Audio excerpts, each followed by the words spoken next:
Welcome to the Existentialist Society in Melbourne, Australia. Existentialism is an umbrella term covering diverse and often conflicting schools of thought. Consequently, we are not agreed on who or what is an existentialist.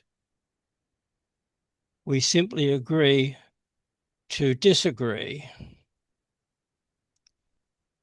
I'm David Miller, Secretary of the Existentialist Society, and our speaker today is Dr. Pierre van Osselaer, and his topic is Umberto Eco on Ur-Fascism. Pierre, over to you. Thank you, David, and welcome everyone. And so I'll do a little bit of a presentation, but as usual, I really like the discussions afterwards, especially with a topic like this, because Umberto Eco himself, as I will mention, proposes kind of a framework, but not a recipe. So I'm going to share my screen.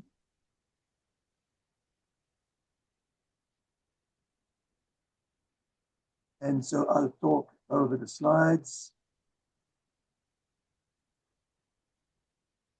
So Umberto Eco and on Ur-Fascism. Obviously, you probably know that Umberto Eco was Italian, and he was born before the Second World War. And he was very much influenced as a youth by whatever happened at the time. And of course, he was familiar with this, which is the Italian fascist symbol. And one of the things, of course, is that he will reflect later on that concept of the fasces being that bundle with the axe. That was the symbol that the Roman legions was carrying around as the sign of strength. The axe is only as strong as the bundle of sticks that is around it to prevent it from being destroyed. And so he will reflect on that and how that links to the concept of fascism and the fascism of strength and how it evolves in society. So one of the points, of course, is unity makes us strong, however, and that is where Umberto Eco will start asking questions. So he was a semiotician and a cultural critic, and he had personal experience of fascism. And that is going to be very important because he makes the point in that essay, which is not very long, it's about 15, 16 pages. And one of the points that he makes is it's his personal view on fascism, having been there and being part of it actually as a youth. So although he's recognized as an expert analyst of how science shaped meaning, he's going also to then question them. And science gives us an opportunity to make sense of what we observe. And what Umberto Eco is going to do in his essay on fascism is look at signs of what may become fascism. So he's not saying these are the signs that are necessarily there in a fascist regime, or say if there are these signs, the regime is necessarily fascist. He's saying these are kind of warning signs, things that we can use to make sense of what we see around us. So what I suggest is that let's see if we can make sense of what he had to say about Ur-Fascism. So it is grounded in the analysis of the 1995 essay, so that's 35 years ago. And Eternal Fascism, 14 ways of looking at black shirts. The 14 ways, he numbers them in the essay from 1 to 14. And that was published originally in the New York Review of Books. So, and it was published on the 50th anniversary of the end of World War II. Now, Eco does not merely consider the origin of the Italian fascism, and he was very familiar with that, but he reflects on indicators that he was thinking about over time as warning signs. So, as the concept of Ur in German indicates, is that kind of the point of origin, a kind of the emergence. What happens when a system emerges? What are the signs that we can be on the lookout for? And so In 1985, Eco had actually witnessed the resurgence of authoritarian regimes, and he recognized them as akin to the fascism that he had experienced. So in a way, what he does is look at what happens in 1995, 50 years after the end of Italian fascism, and says, I remember from my youth certain signs that, to me, there's something familiar about this. And he's going to use, of course, his own voice and his own memory and his own perception of fascism to kind of develop a matrix of indicators. And what he's going to do is going back through time, look at some of the things that he was familiar with in his youth, and as he does in other works as well, by the way, he very often looks back, particularly at the signs of how ideology develops in a society. And he will return on a number of occasions to some of the things that he remembers from his youth, in particular also the signs that are not necessarily political signs as such, the kind of popular signs, popular culture, things like comic strips. And he's going to reflect on certain indicators that are in there. And he makes the point in one of the points about the 14 indicators. So it may be relevant to identify fascist tendencies in contemporary politics. That's what he was saying at the time. One of the things that I found interesting going back over the essay, looking back at it after a few years, because I read it at the time, is of course that we are back in a situation where we see some of those signs, and sometimes they even become dominant in international politics for the moment. And so I thought that it was probably a good topic to approach. So obviously Eco refers to his experience under Mussolini. What was interesting is actually he was part of that generation, and he won a competition for writing an essay. And the title of the essay was, Should We Die for the Glory of Mussolini and the Immortal Destiny of Italy? Now, he was 10 years old at the time, if my memory serves me right, so around that age anyway. And he won the prize because he said yes and argued the point. That was in 1942. So but then Eco, thinking back along about that, says, okay, why did that happen? Why did I think along those ways? What were the indicators and how did I get into that? And then he describes in the essay, he mentions that kind of things that are happening were voluntary and compulsory at the same time. So in retrospect, what he says is that there's a kind of authoritarian indoctrination of the process. And of course, it then looks at other forms of fascism, not just the Italian one, and of course, including Nazism, but also later forms of fascism. And then he says, there seems to be something there that is associated with that authoritarian indoctrination, but how does it work? And then he's going to look at it as a kind of an analysis of what happens, as an analysis of a text. It needs to be put in the context also, not just of fascism itself, but the resistance to it. And Eco, in his essay, very early on page 1, refers to a speech of a partisan at the liberation of the town. I will show that part of that speech later by a guy called Mimo. Very, very short speech. And Umberto Eco suddenly realizes that there was no need for a long speech, with an emphasis on glory to those who have fought for freedom. And then Eco says, I learned that freedom of speech means freedom from rhetoric. And he's going to expand on that. He's going to say, okay, if we look at rhetoric, if we look at long text, if we look at something that is authoritarian in its form of speech, then suddenly we are looking already at a sign of how authority takes over through propaganda. And he said Mimo didn't have to do that. He was part of the liberation. He had been wounded. And he stands there and he says, glory to those who have fallen for freedom. He only says two sentences, actually, really.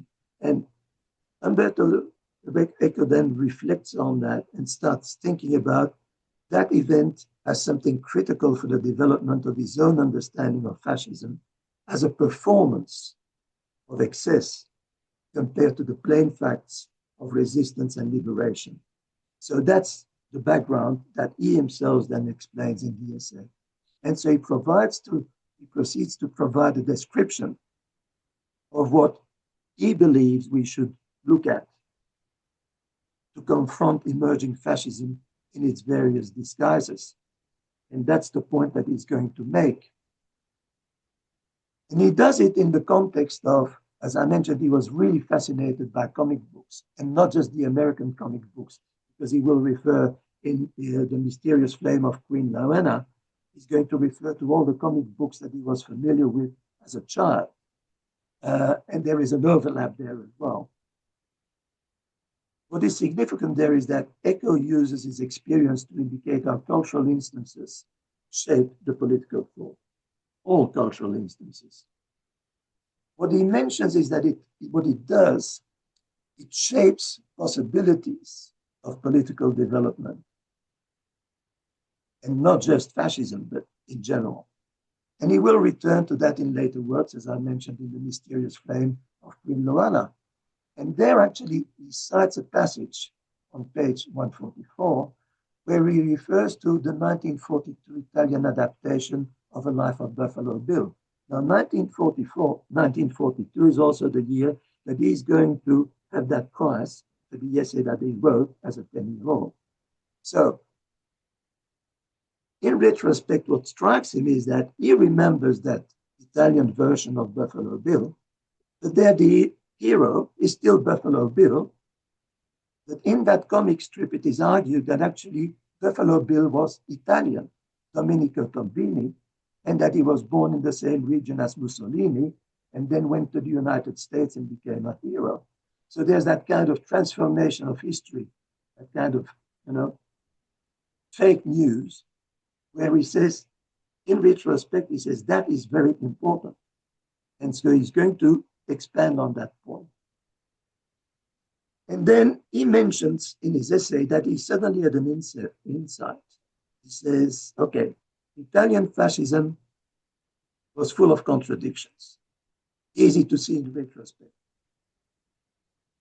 But then he realizes as well, and as we know, it's a model for other regimes around the world. So Italian fascism was the first one of that kind, very shortly after the First World War. And then, of course, it spread to places like Germany with Nazism, but also places like Spain and Portugal.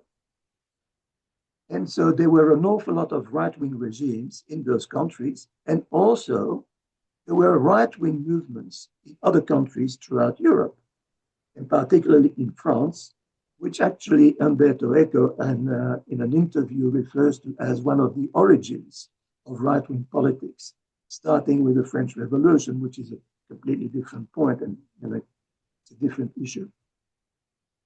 One thing that I found interesting as well is that when we look at some of the other movements at the time, and I happen to be familiar with the Irish Republic because I lived there for a long time, and the Fianna Fáil movement in Ireland, which was Eamon de Valera, was very much influenced by that kind of ideology as well. And you can see it in the way that the movement emerged.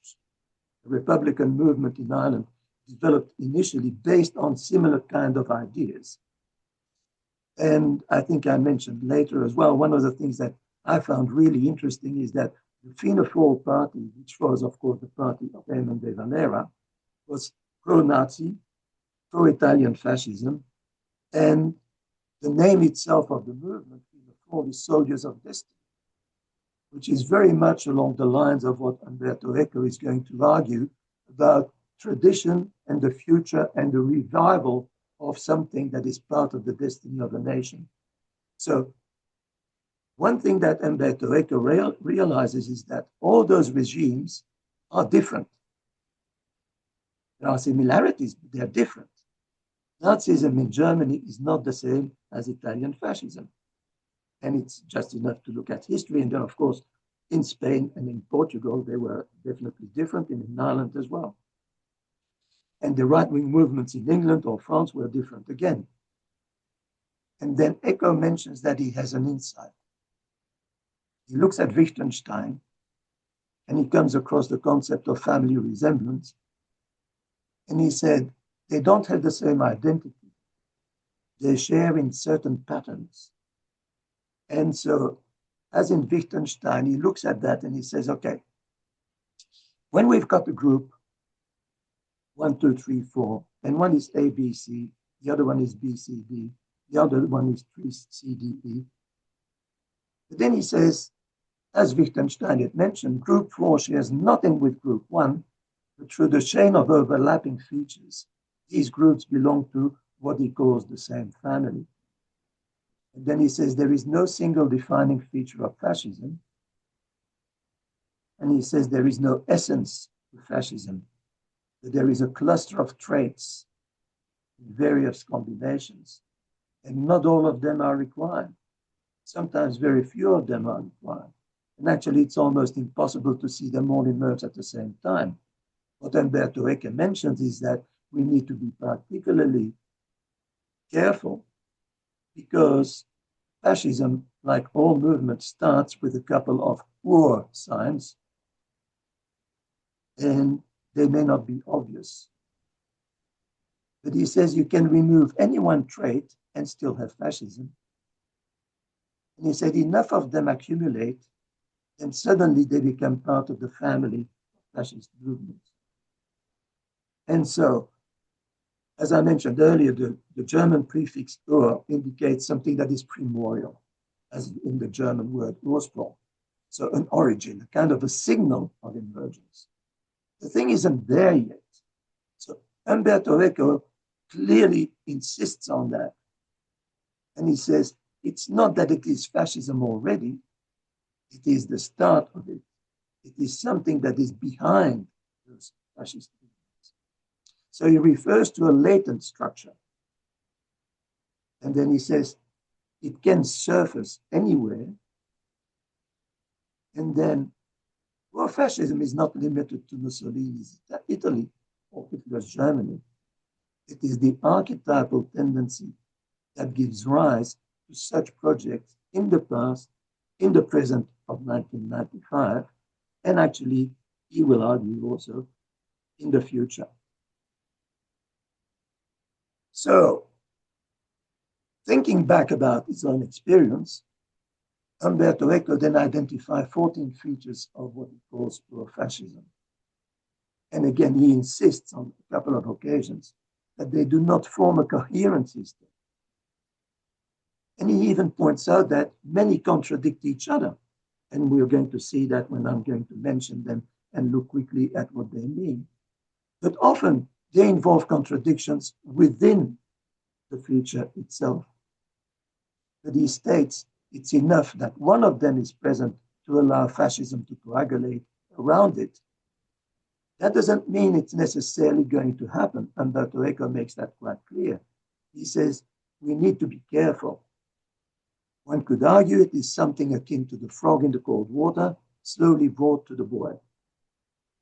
He doesn't use that image, by the way. I use it because that's what he implies in his description of those signs. He says, at the start, we may not notice it. But if we're not careful, suddenly we see the thing coagulating. So he presents those signs as warning signs, not as rules. And that is where some of his critics actually miss the point. They say, well, all those signs are not necessarily there. No, that's not what he means. It doesn't mean that those signs are necessarily going to be there, and certainly not all of them. He says they're warning signs, not rules. And so this is the list.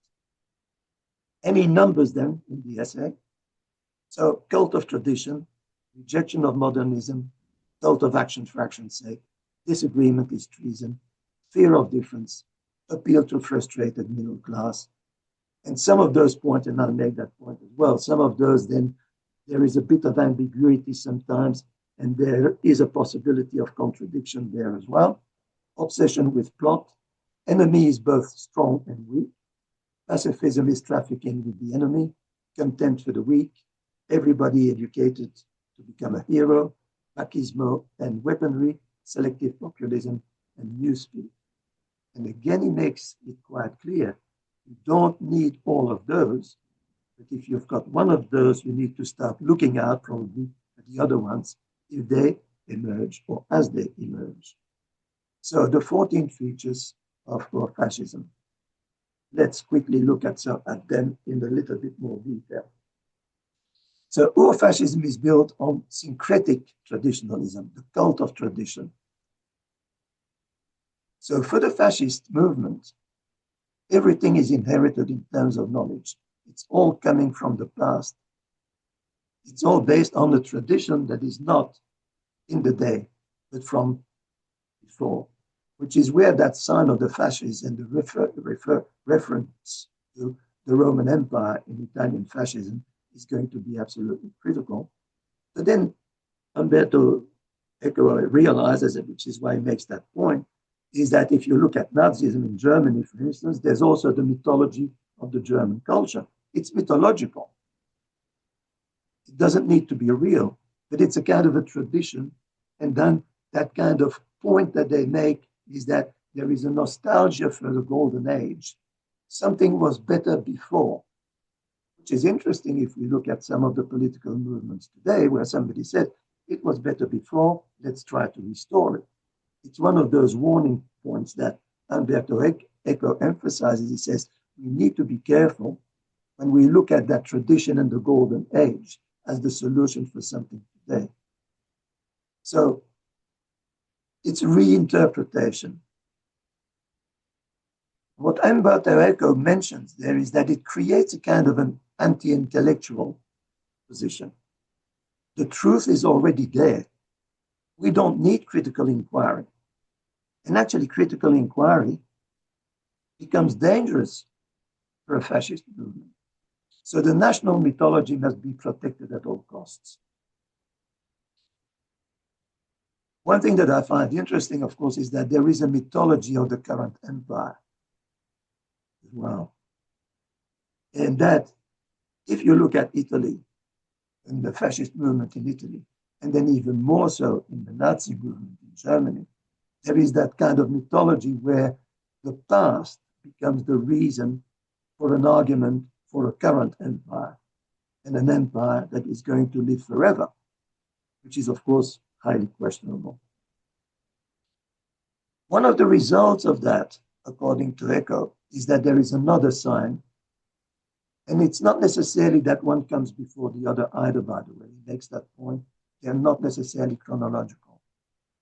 But he says, one of the signs is that there is a kind of a rejection of modernity, which is kind of ambiguous. Because although Ur-Fascism seems to reject enlightenment, it certainly is opposed to intellectual openness and individual rights. And he argues that Ur-Fascism considers modernity as something that is degenerate, but at the same time, he recognizes as well that there is something in fascism in general that they still like something that is mechanical. So a certain type of modernity, but not from an intellectual point of view. And he points out that one of the characteristics of the Ur-Fascism is that critical thinking is distrusted, which is, of course, linked to the concept also of tradition. The truth is already out there. We don't need to critique it. And he says one of the interesting points is that because of that, and because of the kind of objection to intellectual openness, then also experts become suspects.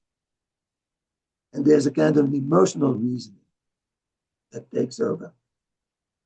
But Eco notes that fascist regimes often embrace technology, as we know from not just the Italians, but then in particular the Nazis. Then he says, okay, there is something else. And again, it's not necessarily coming before or after, but one of the possible signs of Ur-Fascism is that the system becomes focused on action for the sake of action. And he mentions that action being beautiful in itself must be taken before or without any previous reflection. And he says, for Ur-Fascism, thinking is a form of emasculation. We just need to act. Simple solutions, self-evident. Deliberation is weak. And there is, in that concept, no room for political debate. One of the points that is implied in some of this, in that paragraph, by the way, is that it's not just that there is no room for political debate, is that as soon as we see a kind of an opposition to political debate, a kind of an undermining of political debate, it can lead to that no room for political debate, that kind of imposition of the tradition, and then the thinking becomes associated with paralysis. That's the way that Ur-Fascism works. And it privileges action and leads to what's called political gestures, the spectacle. And that spectacle requires a certain form of violence to become even more obvious in the context of tradition and fight and struggle. Some of you may have listened to me when I did my presentation on Guy Debord's on the Situationists. And of course, Debord refers to that as the Société du Spectacle. And Umberto Eco refers to that as well. Suddenly, the political becomes a gesture, a spectacle. And it's that spectacle that drives the kind of ideology. Another point that he makes, so fascism point 4, is that disagreement is treason. So he says that one of the potential signs of what can become fascism is that because the critical spirit is something that we should be afraid of, then Ur-Fascism opposes the capacity to make distinctions, to qualify, to disagree. And so from that opposition to the critical, he then says what happens is that debate becomes a threat. And he says in modern culture, the scientific community praises disagreement as a way to improve knowledge. For Ur-Fascism, disagreement is treason. So he says, as soon as we look at disagreement as something that cannot be accepted and must be fought, then he says it is one of the potential signs of the growth of potential growth of fascism. And so this feature explains the hostility, of course, to free press, independent judiciary, which is what we're going to see in particular in German Nazi regime, of course, where that becomes, there's an interesting case, of course, looking back, and that the law itself then becomes anti-judiciary in 1936. And of course, any legal opposition becomes something that is unacceptable. So there is no legitimate dissent. And that is one of the signs of Ur-Fascism. So as soon as an ideology says, no, you agree or you're the enemy. So the choice is between loyalty or treachery. There is no in between. Question then is, what does this mean if healthy democracies depend on legitimate disagreement? And the fifth point that he makes is the fear of difference, which of course is linked to some of the things we already said. And Ur-Fascism exacerbates that fear of difference. So it relies on something, an awareness of difference in society, where then the system starts using that fear, that difference, as an instrument of fear. It's appealing against an intruder, between inverted commas, be it immigrants or other forms of outsiders. So Ur-Fascism is actually racist by definition, according to Umberto Eco. And it's racist not necessarily just based on race, it's based on any kind of difference. And he's not saying that every fascist is a biological racist, but that fascism requires an outgroup, a threat, something that is contaminating other people in society. So it's not just that it can be racist, but it can be xenophobic, by definition. And it involves cultural exclusion of some form or another. So it generates a kind of an essential us versus them mentality in society. And he said, as soon as we see that, we need to start asking questions again. So why could it be important for us to consider that Eco considered this one of the earliest warning signs, which is something that he mentions in the essay? He says, as soon as a society starts to look at the other as something that is not just they're different, but they are the other that needs to be considered as a possible threat, and therefore, to generate that fear of difference. And he says that is generally one of the first signs of Ur-Fascism. The appeal to the middle class was something that Umberto Eco felt very strongly. And there I'm personally not sure that that is always correct, especially looking at some other forms of fascism, particularly in Europe at the time. But in Italy, it was certainly the case that fascism fed on economic anxiety and status resentment. That was true not just in Italy. We know that in the Weimar Republic in Germany, that is what's going to lead to Nazism as well. And it certainly led to movements in Spain and Portugal, and in Ireland for that matter as well. So historically, 20th century fascism appealed to a middle class generally, and particularly the middle class squeezed by economic crisis. That was particularly obvious with the rise of Nazism in Germany, because not only was it a result of the squeezing of the middle classes through in the Weimar Republic, then also, of course, with the economic crisis. And as soon as the economy starts collapsing, the middle class suddenly start to realize that they are under threat. That they're not sure where the threat is coming from, but Ur-Fascism uses that and uses the fear of difference. Then say, okay, you're under threat, but we're going to protect you. So it is not a movement of the poorest, generally, but it is one for those who fear losing out on what they already have, which actually links quite interestingly, of course, to the concept of tradition. We've got a long tradition of this society, which is very powerful. We are going to make our country great again.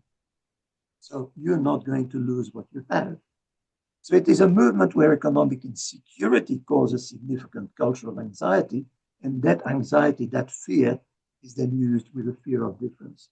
And Ur-Fascism describes the other as the threatening hidden enemy, which is, of course, a way of putting themselves up. Ur-Fascists put themselves up by saying, there is a hidden enemy that is threatening us, that is threatening you.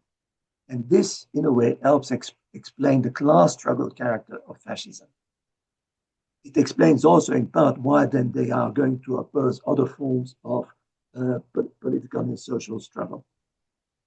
So it raises all sorts of ideas about conspiracy theories, and it doesn't go into great detail about that.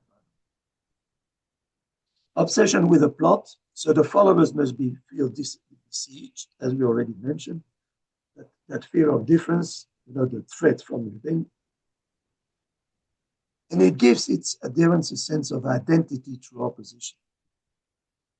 And that seems to be something that develops over time, but is quite recognizable. And we know that from all fascist regimes, they identify through opposition to anything else. And if you lack a clear social identity, nationalism provides. That is true for all the fascist regimes that we seem to, agree upon as being fascist. So one of the points that Umberto Eco makes is that it's relatively easy to argue that point because we belong by virtue of birth, and the nation is under threat. So there is a very close relationship in between fascism and nationalism. Not that, as he points out, that nationalism is necessarily fascist, but that fascism requires a certain form of nationalism, and that the nation is under threat. And the threat, and there's a spelling mistake there, my apologies, stems from international conspiracies, again, this conspiracy theory, the hidden enemies, the subversive forces. And we see that, of course, in propaganda. Propaganda, particularly if we look back at the propaganda of the Italian fascists and the German Nazi Party propaganda, there is always that kind of link in between the international conspiracy, be it Jewish or otherwise, and the famous hidden enemies within, the subversive forces that try to undermine the strength of the nation. And what Umberto Eco says is that it produces a kind of a paranoia. And that paranoia is ongoing because it is reinforced by the propaganda and saying, we are strong, we are going to defeat the hidden enemy. But if it's a hidden enemy, how are we going to do it? And there's that kind of inherent paranoia that is associated with the plot. The enemy is everywhere. And therefore, because the enemy is everywhere, we always need to do something about that, which is how then fascism further develops. But then Umberto Eco mentions as well that the enemy is both strong and weak. So they are described as all-powerful because that justifies the mobilization of the population. But they're also contemptible. And we must ensure the eventual victory. So in a way, like the Jews in the Nazi propaganda, they were both puppet masters, but subhuman. Interesting point, of course, the Italian fascists were not anti-Jewish the way that the Nazis were, on the contrary. Because in some cases they refused to participate in that. But the thing is that there is always that kind of opposition in between people that are opposing us. They're very strong, they're very dangerous. They're not really that good. They're subhuman. So they are vulnerable. And this logic contradicts, strengthens propaganda. What it does, it keeps followers in a state of anxiety, as mentioned earlier, and it maintains that alien aggression. And alien is really the term. They are the alien, like in science fiction almost. Right? But it is also given the followers a reason to fight against the alien. Let that predator not take over our nation. But then the question is, who are the predators as well? And Umberto Eco, when he looks at that, says, well, there is something else, is that if there is an enemy within, and if we are in permanent warfare, then pacifism is trafficking with the enemy. It's actually the title of one of his point 9. He says there's no final peace. That is one of the signs of Ur-Fascism. There is no desire to end any conflict, because ending a conflict is collaboration with the enemy. So in a way, for Ur-Fascism, negotiation is by definition capitulation, which means that it makes compromises impossible, which is relatively interesting when we look at some of the things that are happening today. Again, 30 years after 1995 when we wrote it. So politics becomes a zero-sum battle. That is what Umberto Eco argues. And because of that, he says society must be, spelling mistake, militarized and be ready for the ongoing war. There is no stopping. We need to be always ready in that war and maintain that war. So one of the points that he makes there is that citizens become soldiers. And as mentioned earlier, with the field of fall in Ireland, the soldiers of destiny, the warriors of fall. But then some may focus on civil war, and some will focus on war with an enemy outside as well. But one of the things that they've got in common is that no matter who you're going to fight for or against, like with the fascists, again, the symbol that comes from the Roman Empire, there must be a contempt for the weak. So Ur-Fascism promotes, or can promote, or it can be one of the signs, promotes the cult of heroism. And that cult of heroism, the cult of the strong, by necessity becomes a cult of death, but also a cult where the contempt for the weak becomes absolutely essential. Every follower is educated to be not weak, to become a hero. So in a way then, Umberto Eco stresses that weakness is not just unfortunate, it is contemptible. Contempt extends to anyone who cannot or will not fight: the disabled, the disengaged, the internal enemy, and the pacifists. So the citizen must stand in line, must stand at the front, like in the Roman legion with the fascists. It is the strength of the fascists. But then mass heroism, as argued by Umberto Eco, may require mass death as well. So it's that kind of heroism and the sacrifice. So actually, one of the signs is that everybody must become a hero, and everybody must be educated. Now, of course, a perfect example of that is all the movement in Germany, and of course, Umberto Eco is very familiar with that as well, and the Nazi and the German youth. What we do is we don't just indoctrinate people in a certain ideology, we indoctrinate them to become heroes, to stand for the nation. And heroism becomes the norm. Every citizen is a potential martyr. So Ur-Fascism creates heroes that crave death. To be wounded is an honor. To die for one's nation is the ultimate honor. This creates a politics of sacrifice that then mobilizes society. But it is, as Umberto Eco points out, extremely destructive.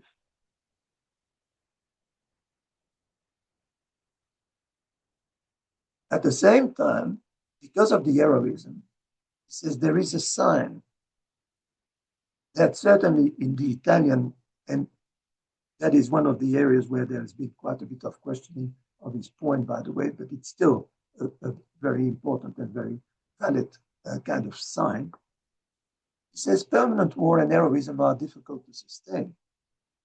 Why? Because people say, well, why are we still struggling? Right? But we know from regimes like the Nazi regime, it took a long time for people to realize that it was not sustainable, because it transferred the will to power onto sexual matters. It's a kind of a sexualization of war and of heroism. And particularly, he noted that in the Italian context, and he said, there is a way, it's the kind of the origin of machismo. And it implied a disdain for women and intolerance of and domination of non-standard sexual habits for chastity, from chastity to homosexuality. The interesting point there is that if we look at the propaganda in Germany, it will be the sexual habits. That means chastity and homosexuality are not acceptable, whereas the Nazis will not use the same propaganda against women. On the contrary, they will manipulate that. And a lot of the German propaganda was based on the defense of the women and the children, because they are the future, and we need to fight for their future. Whereas in Italy, the machismo was absolutely critical. And Ur-Fascism is grounded in an aggressive masculinity. That seems to be the case for any kind of fascism, and certainly any kind of Ur-Fascism. has been mentioned by several people, including by Umberto Eco, is that one of the signs of Ur-Fascism is bully politics. When politics become a form of bullying of certain parts of society, that kind of masculine aggressivity, then he says we need to be extremely careful. Then point 13 that he makes is selective populism. So the people are conceived as a monolithic entity with a single will. Is that necessarily one of the first points? No, because it's very difficult to justify that as a starting point. But he says it is definitely a sign that we need to be extremely careful about. Because since the mass can have one will, the leader becomes the embodiment of that will. And it seems to be a sign. So citizens are called upon to play the role of the people, but not to have political influence. So they are the people, but without the pluralism. They are standing behind that leader, and the leader becomes mythological. Be it Mussolini in Italy, be it Hitler in Germany, or Franco in Spain, or Salazar in Portugal, or Eamon de Valera in Ireland, and some of the leaders, of course, in the right-wing movements in other countries as well. So wherever a politician casts doubt on the legitimacy of the parliament, because it no longer represents the voice of the people, we can smell Ur-Fascism. Is one of the points that Umberto Eco makes, because he said the people are no longer the ones that need to make the decision. The decision is made by the leader who represents the people as the kind of mythology of the voice of the people. And institutions actually, which by necessity support tradition, also become obstacles, and elections become secondary because the dissenters become not real citizens. And some of the fascist regimes, of course, will put that, will push that, particularly the Nazi regime, where, of course, there they will actually enshrine in law the fact that some people can no longer be citizens, particularly with the 1936 Nuremberg laws. So then point 14 that he makes, and he refers there to Orwell, and he makes that quite clear. And to 1984, he says, Ur-Fascism relies on newspeak, because he says complex thought, they require complex language. And Ur-Fascism tends to use impoverished vocabulary and elementary syntax to limit critical reasoning. So what they do is they reduce the vocabulary so that the thing becomes slogans all the time, talk shows, tweets, slogans, things that people can immediately relate to and say, yes, I know that, I understand that. Because it's also part of that, all knowledge is already there. So newspeak can then use any medium that forecloses complex thought. And the point is not stupidity, but strategic simplification. That point is something that Umberto Eco will cover in other works as well, by the way, because I suspect from reading his other works that is something that he feels very strongly about. He's very much opposed to that reduction of language. On the contrary, he's going to push for a more subtle way of using language and communication. Because he says one of the problems that we have is that slogans are grounded in a reduction of vocabulary, aiming for direct emotional impact. So those are his 14 points. I'm not going to go on for very much longer, by the way, because we want to have a discussion, but just come back. So using the framework, Eco makes it quite clear. 14 features are not a checklist where ticking a certain number out of 14 means fascist. These are not part of a table for a people to self-test in a way, right? Like in some magazines. For Eco, the 14 features of Ur-Fascism are diagnostic tools that may help us recognize patterns, tendencies, actually warning signs. And he really insists on that warning sign aspect. And not all of them are required. No, just be careful. So in a way, it's a pathway. And he explains that, it's accumulation. How many features need to be present? Nobody knows, but we need to be careful. The context. The same rhetoric can mean different things in different contexts. Law and order can be banal. It's not necessarily, Ur-Fascism. Umberto Eco focuses on the right wing, but there's also an implication of certain left-wing variants that are very similar. Are they necessarily then also fascist? Which is, of course, one of the questions that is raised by some of his critics, and rightly so. And then there's a point of resistance. If Ur-Fascism is eternal, what kind of institutions, habit, and cultures resist it? And that's where his reference to Mimo is actually quite important and quite powerful. And this is what Mimo, his passage, that is Eco, page 1 of his essay. Mimo showed up on the balcony of the city hall, that is at the time of the liberation. He was leaning on his crutches, he had been wounded. I was waiting for his speech because my whole childhood had been marked by the great historical speeches of Mussolini. Mussolini would go on forever, like Hitler, whose most significant passages we memorized in school. It's very important. And then there was silence. And Mimo spoke in a hoarse voice and said, "Citizens, friends, after so many painful sacrifices, here we are. Glory to those who have fallen for freedom." And that's where Umberto Eco then says, and that was it. And he realizes that the crowd yelled, the partisans raised their guns and fired festive volleys. And he was still quite young at the time, and he said, "We picked up the shells, precious items. But I also learned that freedom of speech means freedom from rhetoric." And one of the things that he then does as well in his essay, he will quote Franklin Roosevelt from a speech from 1938. He says, "I ventured the challenging statement that if American democracy ceases to move forward as a living force, seeking day and night by peaceful means to better the lot of our citizens, fascism will grow in strength in our land." So in a way, then what Eco argues is that the antidote to fascism is not merely anti-fascism, but it is active democracy. Now, I found it interesting to throw Eco, that essay, at AI, by the way, and it comes up with some really strange things. So according to AI, what Eco got it right is flexibility over rigidity,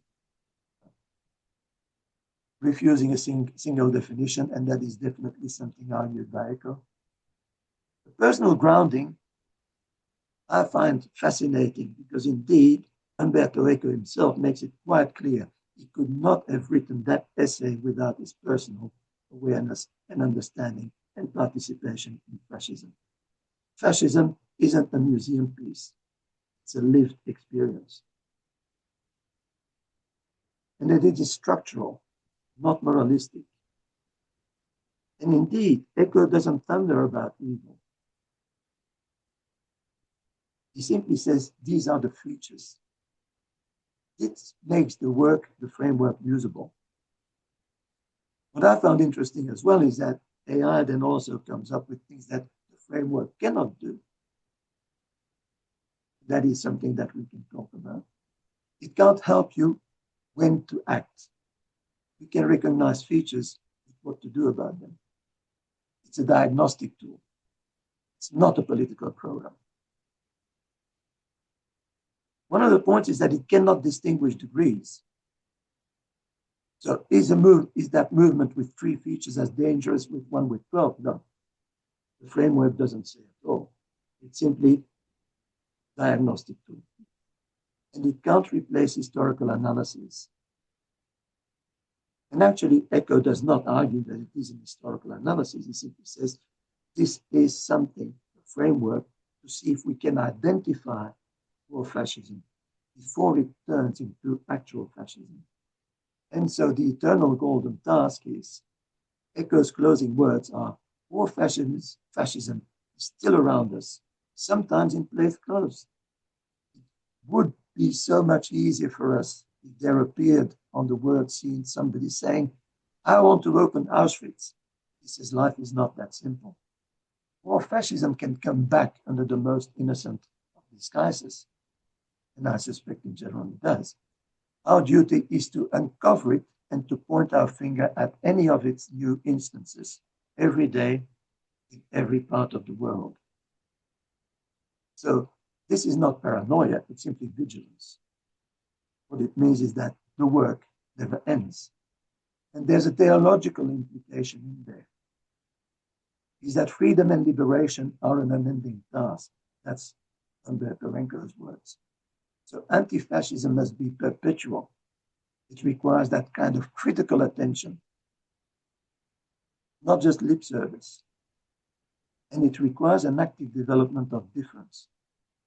So paradoxically, differentiation could well be the necessary essence of education in order to fight fascism and therefore also to recognize Ur-Fascism before it becomes fascism.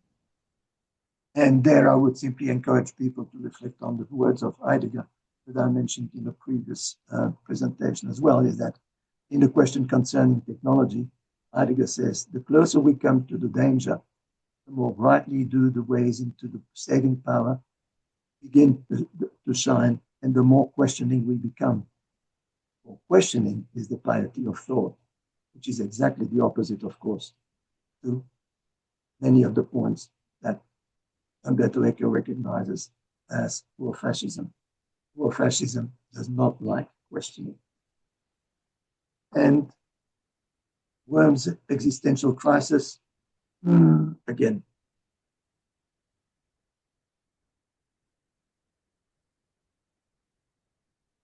So let me see, come on. Stop sharing. That's my contribution. Well, thank you, Pierre. Now, before we throw the meeting open to questions, comments, and discussion with Pierre,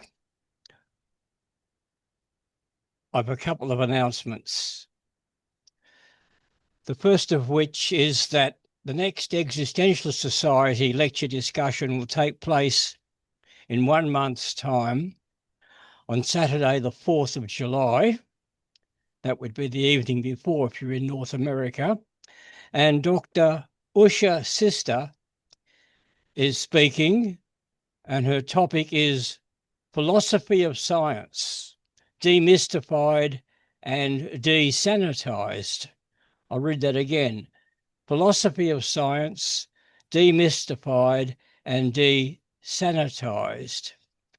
Now, the Existential Society has, pardon me, has weekly Zoom sessions at this time featuring other organisations.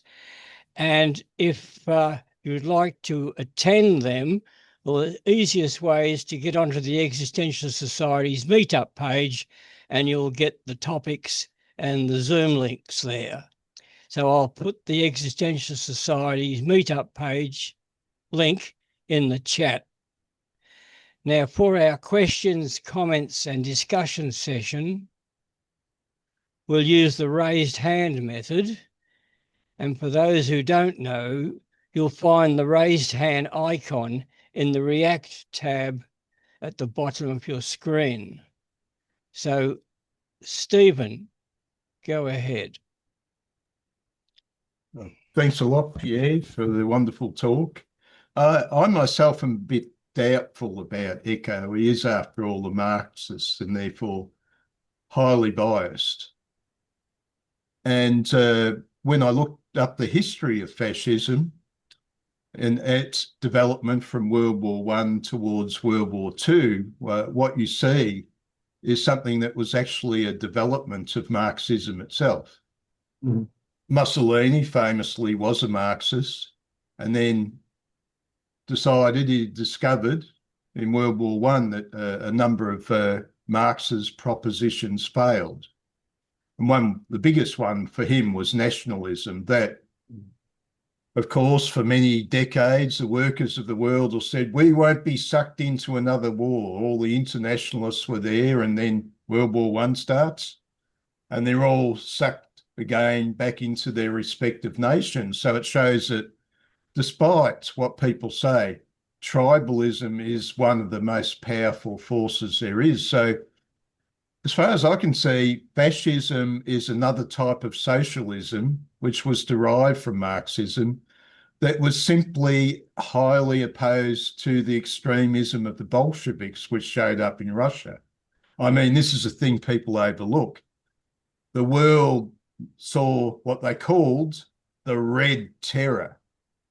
And the fascists are even seen by the West as a bulwark against the Red Terror that was ready to tear its way across the world. And there are a number of fascist regimes in Europe. Many we could call semi-fascist in the sense they were authoritarian and cooperated with the fascists. So I think Eco was doing a snow job. And I wonder about your input there, that he's really trying to hide the history of fascism, pursuing it as a spatial object, a category in space, rather than a category of time. Because if you follow time, the history, you see that Marxism and fascism had a lot in common. Thank you. Yeah, just to that point, it's something I definitely agree with what you're stating there. Certainly, the essence of it. First of all, what many people don't realize is that indeed Mussolini came from a socialist perspective.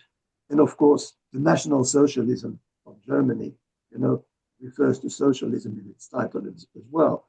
They actually changed the name of the original movement to have that in there. And we know that a lot of people actually were shifting from one side to the other. So we know that quite a few people would start Marxist and become fascist, or vice versa. And we've got that kind of overlapping there. And historically, it's not as simple as either Eco or other critics have pointed out. One of the things is that the Nazism in Germany, for instance, could not exist without the Weimar Republic. And what was that? Well, that was the fact that the Allies, after the Treaty of Versailles, were really trying to destroy German culture. What happens when you try to destroy a culture? That culture is going to fight back. And so fascism then becomes a kind of a part of an instrument of rehabilitation.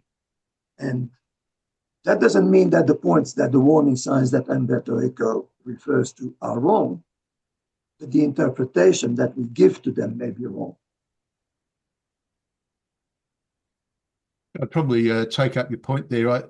I sometimes get the feeling that this idea that the West was trying to destroy German culture, it's an interesting sort of proposition, but I think it's way overblown. Certainly the Germans had that feeling that they've been treated very unfairly, but I think, and there was certainly the whole thing with the reparations was probably a bit unwise.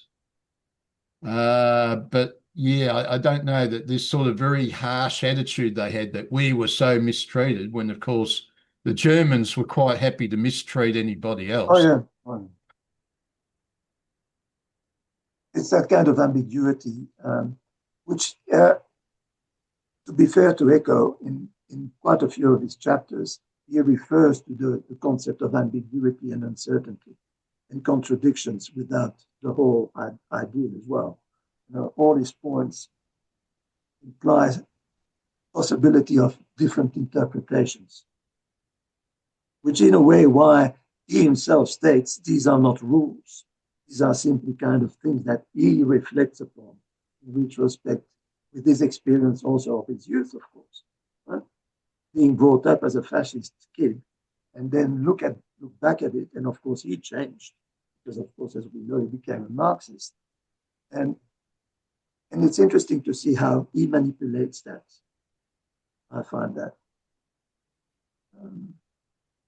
Yeah, well, the curious thing is, like I said, Eco, in this discussion, there's two orientations. You can have a spatial orientation and an orientation built on time. Famously, they say the oriental orientation is towards space. You know, if you go to ancient India, its legends, its myth is very spatially orientated. You go to a Western mythology and you find, well, like the Norse mythology, time is the orientation, and this seems to be a very strong orientation. But of course, if you look at the history and how the fascists arise, of course, he talks about the contradictions.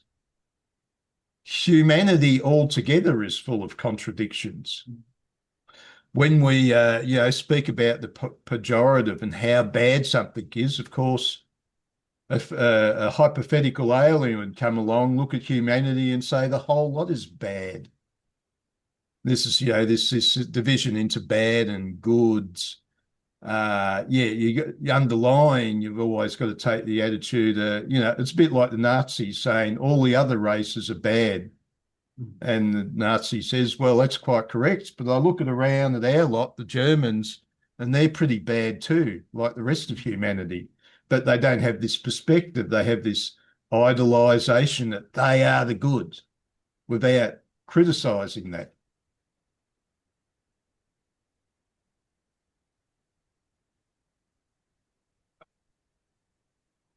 Okay, is anybody else coming up? Hey? Yes, look, thank you, Stephen. Yes, don't be afraid to ask for clarification on any point. Les, it's your turn.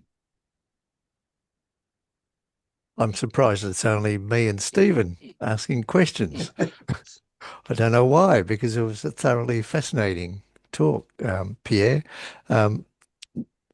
I'm not versed in political philosophy and history myself, and I find these warning signs of Eco very enlightening and fascinating.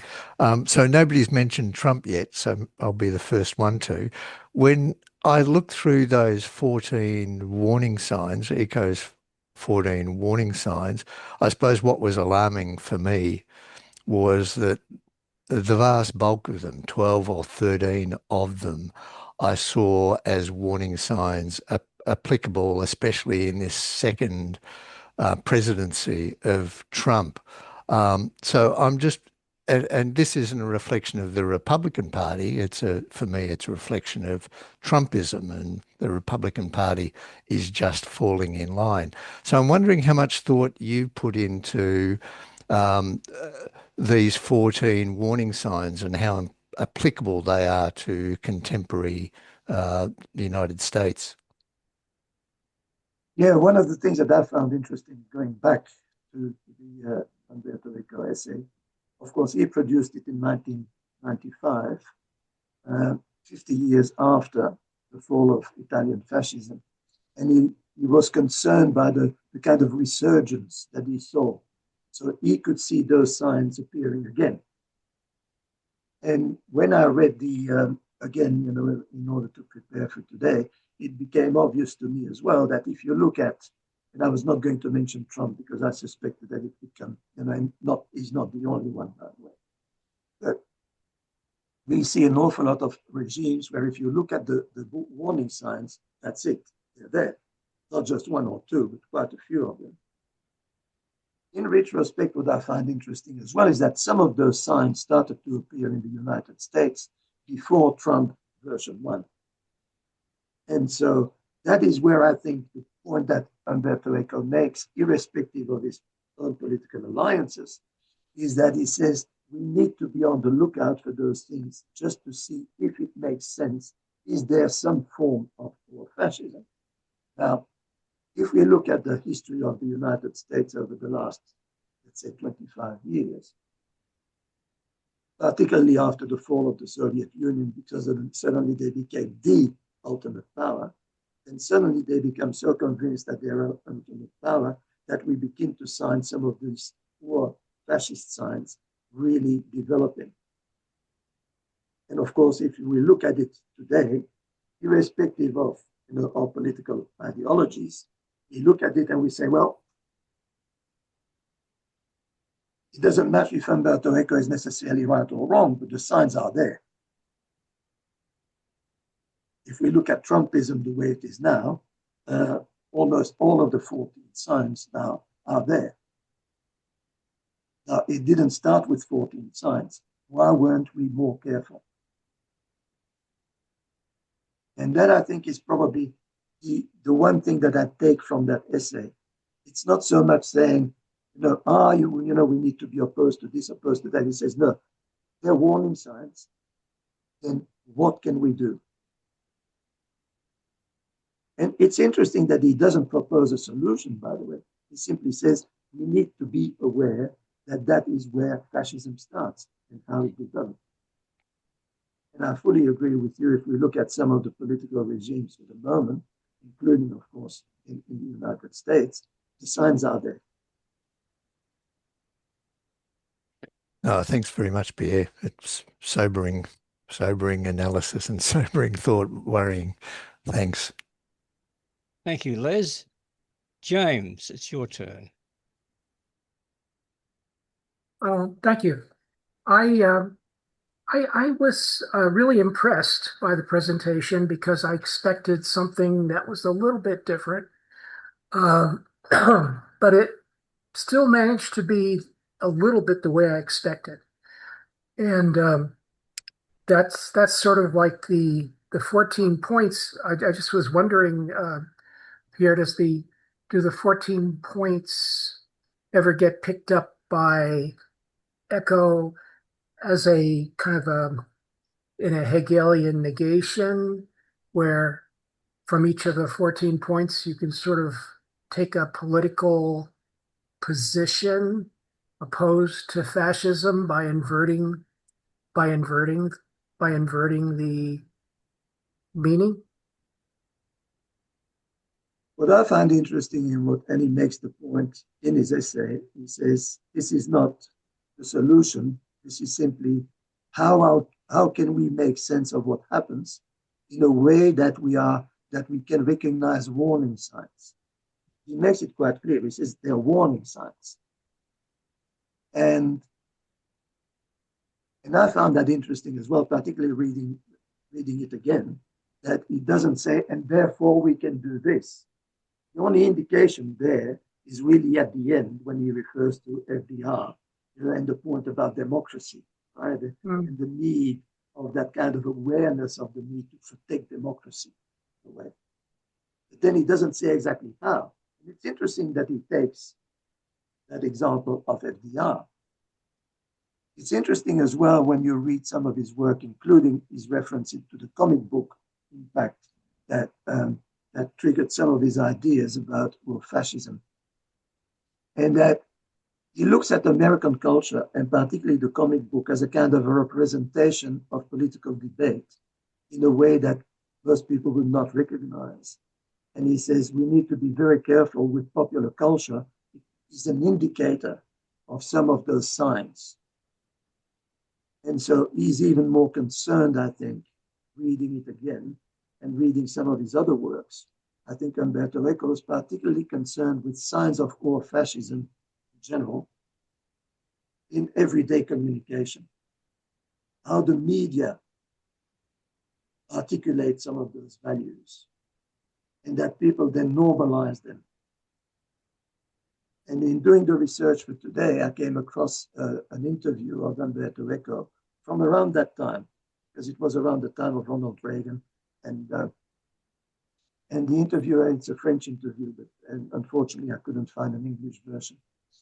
But the interviewer says, but why is there a solution?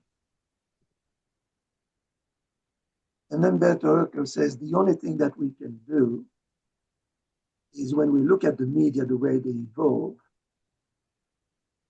there is something which is pretty, it doesn't really use the word frightening, he used the word concernant, right? So something that to be concerned about. He says when media and communication was there generally to try to present ideas and to have them debated. At the time when he does the interviews, or around the time of Ronald Reagan, he says the medium becomes the transport for the medium itself, no longer for the communication of the ideas. And he looks at that back and says that's the kind of normalization which he refers to in Ur-Fascism. The fact that everything is there and it's accepted as it is, no debate, it's out there. And so it raises more questions than it does present answers. And he does not propose answers. You're reminding me of America's most trusted newscaster. I forget his name, but he's on NBC every night. And he was more renowned at times for his good looks than for what he said. But but he's on, right? He's the guy that's on and presents the nightly news. Your equivalent, I guess, of your ABC, something like that. So so this, but it's NBC. It's NBC. So yeah, but it's kind of to me, there's kind of like two sides, right? And Eco is kind of ignoring the other side, the one that sort of reacts to history, just like maybe fascists are. I agree with what Stephen said that, yeah, there was this really strong reaction to the Red Terror. And it hit Italy really hard. And of course, the story in Germany was very different and much slower. Didn't catch fire in 1919 in the early 20s, and as it did in Italy. So yeah, so the my take is that, yeah, he's ignoring this whole side, of like another political force that we generally call the left, and that left always adjusting its program to try to gain power, to try to influence the masses, and contradict maybe perhaps some of the work that is done by people who maybe Eco would have classified as proto-fascist. So and a lot of you are saying, well, yeah, it's the government in the United States. That's what we're talking about, except not the 1945 one, the 2025. Yeah. So yeah. So anyway, that's someone that's living in that, and somebody that came from a kind of like a socialist past, like some of the people that we're talking about in Eco's history, or Eco's biography, it's kind of basically a war of words that has two sides. And rhetoric, of course, is the word that Socrates gave to. I mean, that was used, in the golden age of Greek society, that to describe contradictions that didn't have a political place. You could have the rhetoric of tyrants, but you could also have the rhetoric of democrats, who Socrates definitely hated. And of course now some people classify him as a proto-fascist for that. So it's this is always a back and forth. But I think it's not just the success of the fascist movement in the 20th century and our fascination with it that is important here. It's basically the composition of democratic politics all over the world where it exists. Or maybe not in Australia so much, but it's definitely a back and forth in many, many countries. There are a couple of implied answers given by Eco, in that his insistence on certain things that Ur-Fascism tries to prevent. What he really points out is that may well be ways to undermine fascism. Right?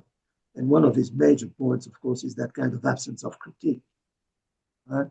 There is only one truth. And as soon as you've got some form of disobedience in regards to that truth. Where do you, by the way, where do you learn there's only one truth, Pierre? Where is it that everyone learns when they're young, there's only one truth? Where's that? And that is one of the things that I refer to with education. And there is that kind of idea that there could be that one truth, which of course what Umberto Eco points out is one of the signs of potential signs for Ur-Fascism, when people say, this is the truth. Where does it come from? From the past, from the tradition. It's that kind of perpetuation of the truth. By stating that, of course, and by then insisting on the point of the absence of critique, what he's really saying is that one of the ways around that is to allow for multiplicity and difference and critique and negotiation and discussion. And we know that that, of course, is one of the things that Ur-Fascism tends to then limit. Probably because it's aware, of course, of the danger to the movement. Which reminds me of the lawsuits Trump against the universities in the United States. So yeah, you definitely have some of that. Of course, they're lawsuits, and the United States is supposed to have the best legal system in the world. So it's one of these things that leads to Trump derangement. Might not be something that is actually completely successful, since educational institutions do have a lot of integrity generally. And they're perhaps able to stand up for themselves in the legal environment. And some of that has to do with the Israel connection, but that's another topic. Yes, well, thank you, James. Stephen, go ahead.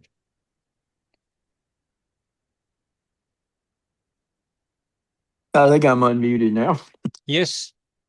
Yes, I very much liked your lecture this evening. I'd only read one of Eco's books, the novel "The Name of the Rose," but I'm definitely going to get a copy of that essay and read it. And I sort of agree with the previous speaker that we see some troubling signs here in our country, and it has, to my thinking, gone downhill so quickly. I worked as chairman of an election board for 18 years down in South Carolina. And I saw the beginnings of kind of the trashing of the election system, the distrust in the technology and the election machines and that sort of thing. But it has just really been taken to extremes now. And if we don't have a election system, and I prefer a decentralized election system rather than a federalized system. If we don't have a election system which people can have confidence in, then all we will have is chaos. And in chaos, that's when you're looking for, I think, when you're looking for that magic leader to come in and bring about order. So these are very interesting times in the United States. And as I was listening to your presentation tonight or lecture tonight, it just got me thinking about looking at some of those troubling signs that you had put up there that Eco had written in his essay. And I hope I'm not being biased here, but I see several of those, too many of those being present right now in my own country. Yes, unfortunately, yes. And I must disclose, I did some work in the US because I was doing some consulting work for people involved in logistics. And one of the people that I worked with was based in Chicago.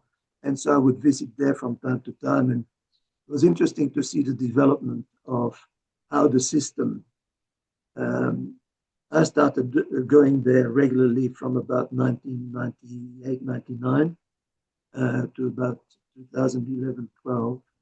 And over that time, I saw that kind of development. And in conversations with the people there, I could notice a change as well that was an indicator of that kind of dissatisfaction with the system as it is, particularly electorally. And then how that generated some ideas and some movements and some positions that were a bit more worrying, to say the least. But I don't think that it is limited to the United States, by the way. That's probably one of the things that I'm concerned about. I see quite a few of those signs in other places as well, not necessarily to the same extent.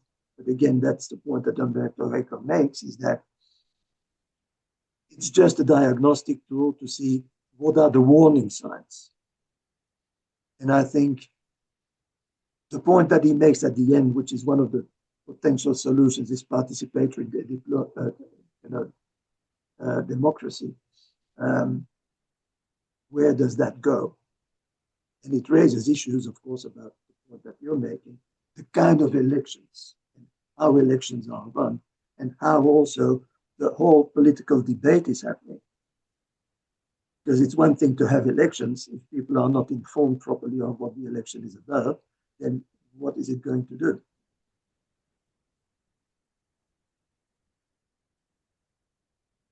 Stephen, did you wish to respond to Pierre's comments? Yeah, Pierre, I think I agree. And I agree that it's in other countries too. It is a very troubling sign. It seems to me that in our sciences, especially physics, is pointing more and more to the interrelationality of everything. And yet in a lot of our politics, we're just pulling farther and farther away from each other and just becoming these tribal, isolated monads that just hate the other side. One thing that I'm worried about is that I think that in the United States, I think the Congress is going to go to the Democrats and probably the Senate too, it's looking like.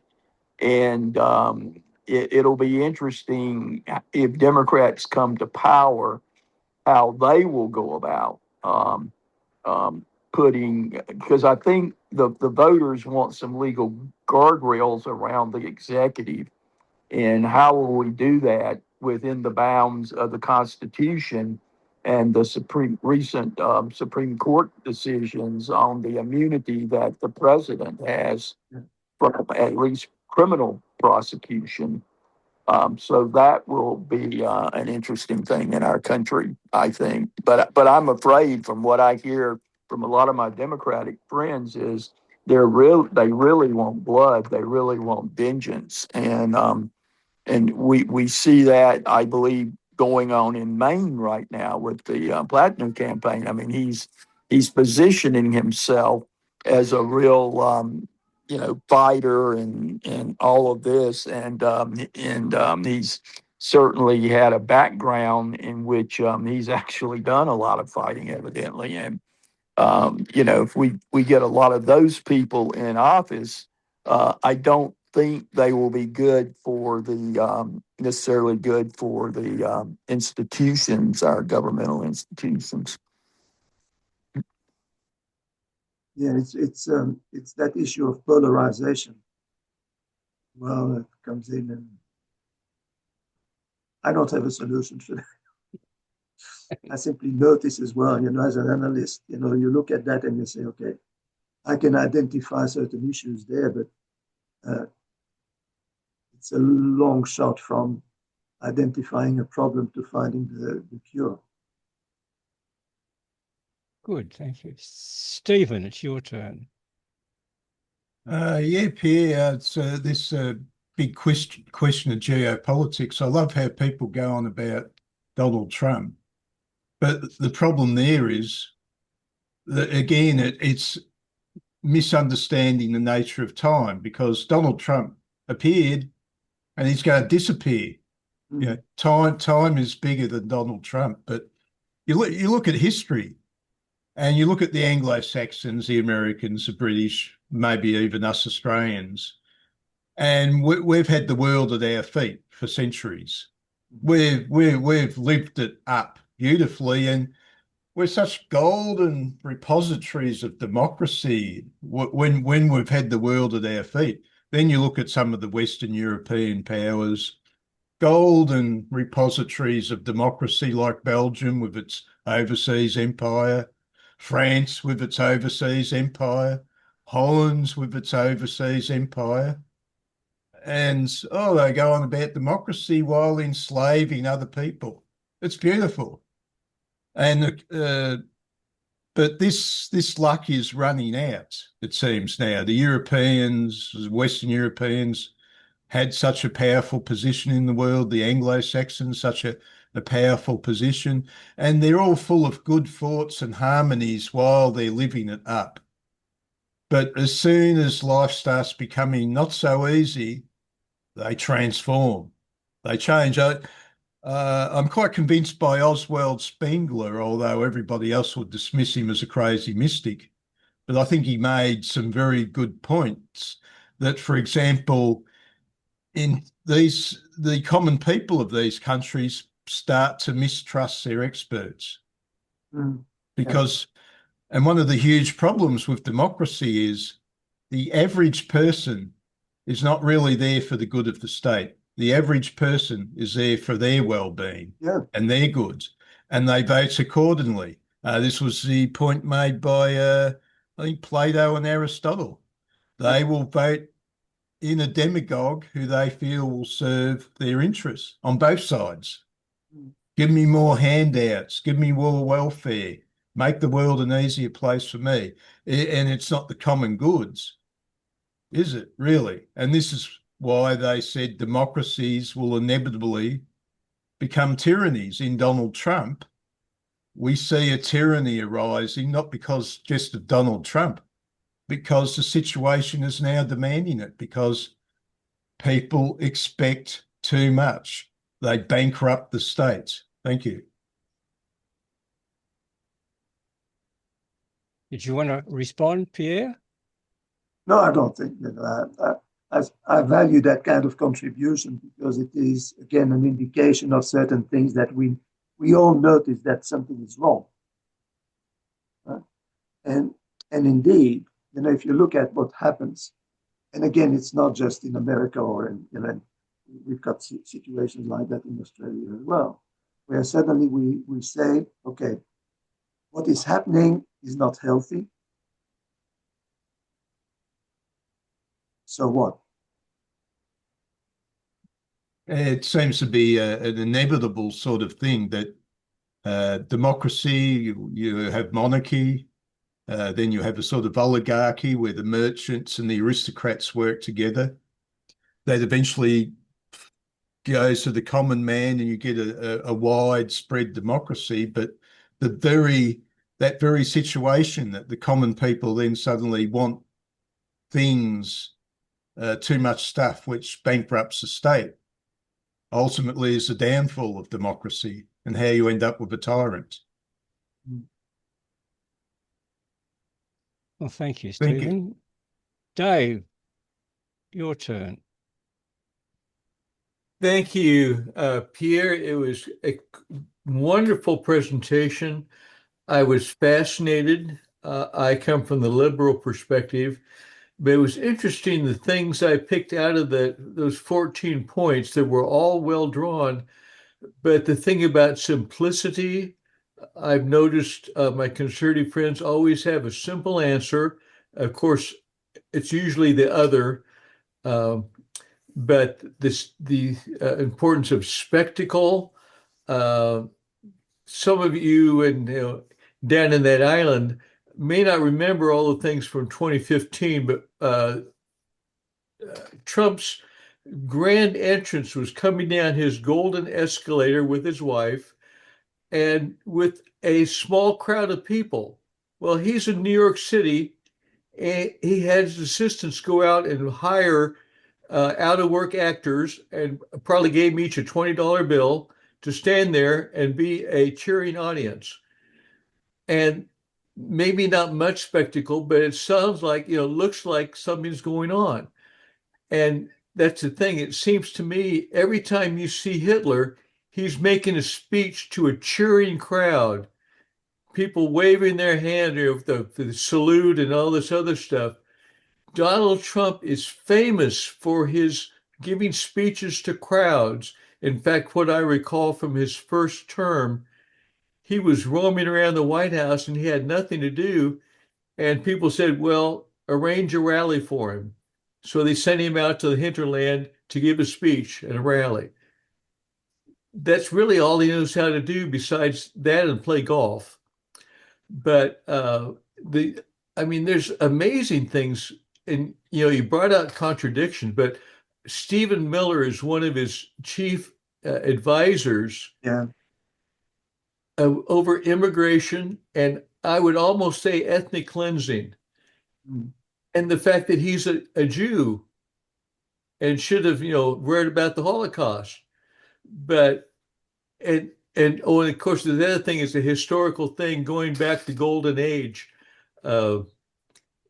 That's very much in the theme of Make America Great Again. Of course, we really improve every year. It's the fallacy, but that's the thing. Of course, and the interesting thing was that appeals to the middle class, which is logical because we're the educated and somewhat paying attention, because the poor and the homeless, they're not going to vote. But it's interesting that it's kind of counterintuitive. But to me, the term is really make America white again. And that's the thing, especially with Stephen Miller. First, it was deport all the Mexicans. And say, oh, what a good conservative friend of mine said, oh, no, we're just getting rid of the worst of the worst. Well, if that was true, okay. But when they have a target of 3,000 people who don't care where they are, you see some people in a car with brown skin, you stop them and put them on a plane, and there's no hearing. It's so sad. Then they came up with something about Somalia. So that's the excuse, and then they can start deporting all the blacks because you have black skin, so you look like you're a Somalian, so we can deport you without a hearing. It's ever so sad.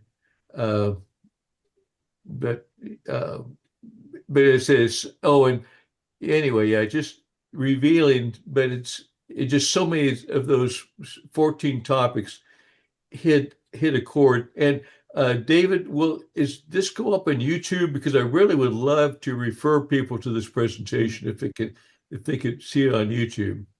Yes, Dave, it will be. Great. Anyway, I think I'll leave it at that. Thanks ever again. Very good presentation, Pierre. I really enjoyed it. Thank you.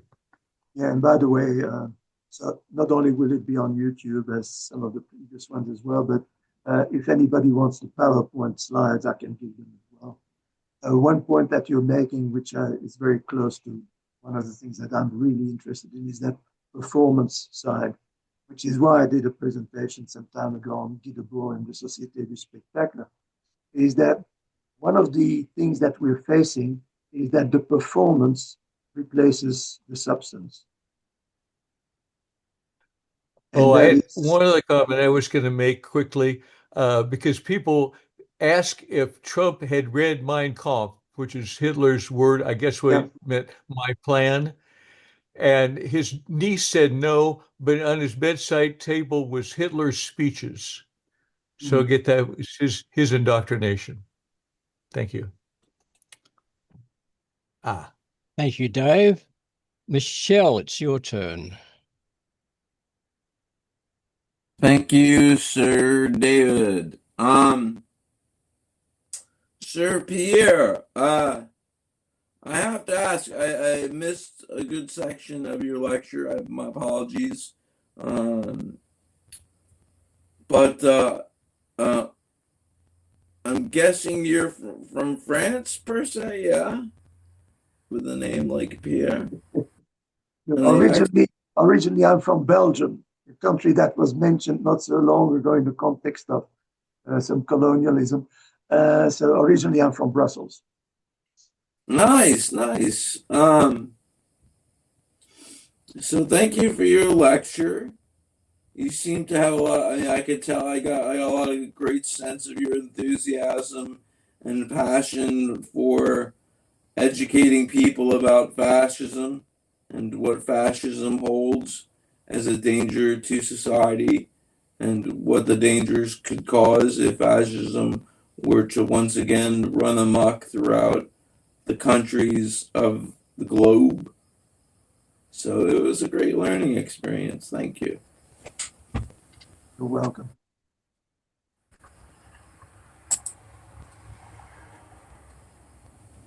Well, there's a lack of people asking questions. As I said before, don't feel afraid to ask for clarification if there's some point that was made by Pierre that you don't fully understand. James, go ahead. Yeah, I think Eco did a service, by sort of blowing up one side of it from one perspective. He took this perspective of someone who is very uncomfortable with fascism in general, and then dialing it down, trying to break it down into fundamental points, fundamental pressure points in society, I'd say. And the thing is that I think with this kind of perspective, you could actually just sort of like as historically what's the word for it? Deconstruct fascism. You can not just do the kind of deconstruction that Eco was doing into main points, but you could also deconstruct the history and sort of say, well, what was the other side doing? Where were people that were uncomfortable with the idea of one powerful popular ruler?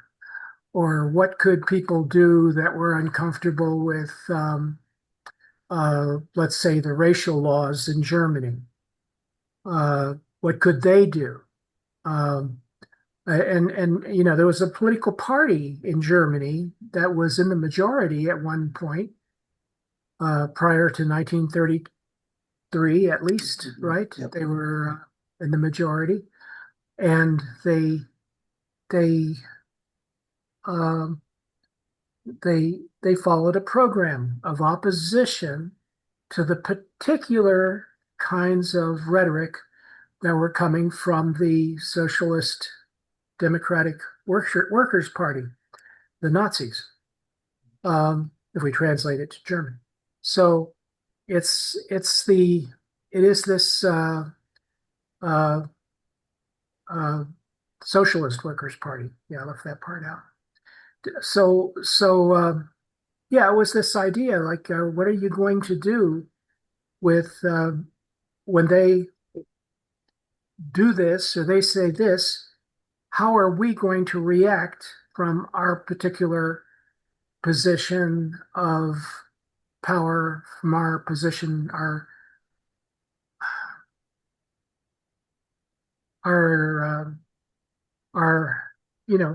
from our perspective and from our basically what do they call that? The the general population that tends to support the left party, supports the Democratic Party, or would have supported the Social Democrats, which is still a fairly popular party in Germany. So, and what would be the correct program? Since Italy seemed like such a lost cause, what could have the Social Democrats done in Germany that was different, that would have helped them withstand the onslaught from Hitler and fascism? And I think the answer it's kind of moot if you don't do the work, if you don't actually do the historical work and look at what were the political accomplishments of the Socialist Workers' Party, what was the nature of the society that they were trying to put together in Germany at the time, and what were the specific differences that the Nazi Party was putting against them. And I think what you see is that the Nazi positions, and I use this word Nazi not as a synonym for fascism, but the name, the common name of the Socialist Democratic Workers' Party in Germany. And, what was the intercourse between these two parties?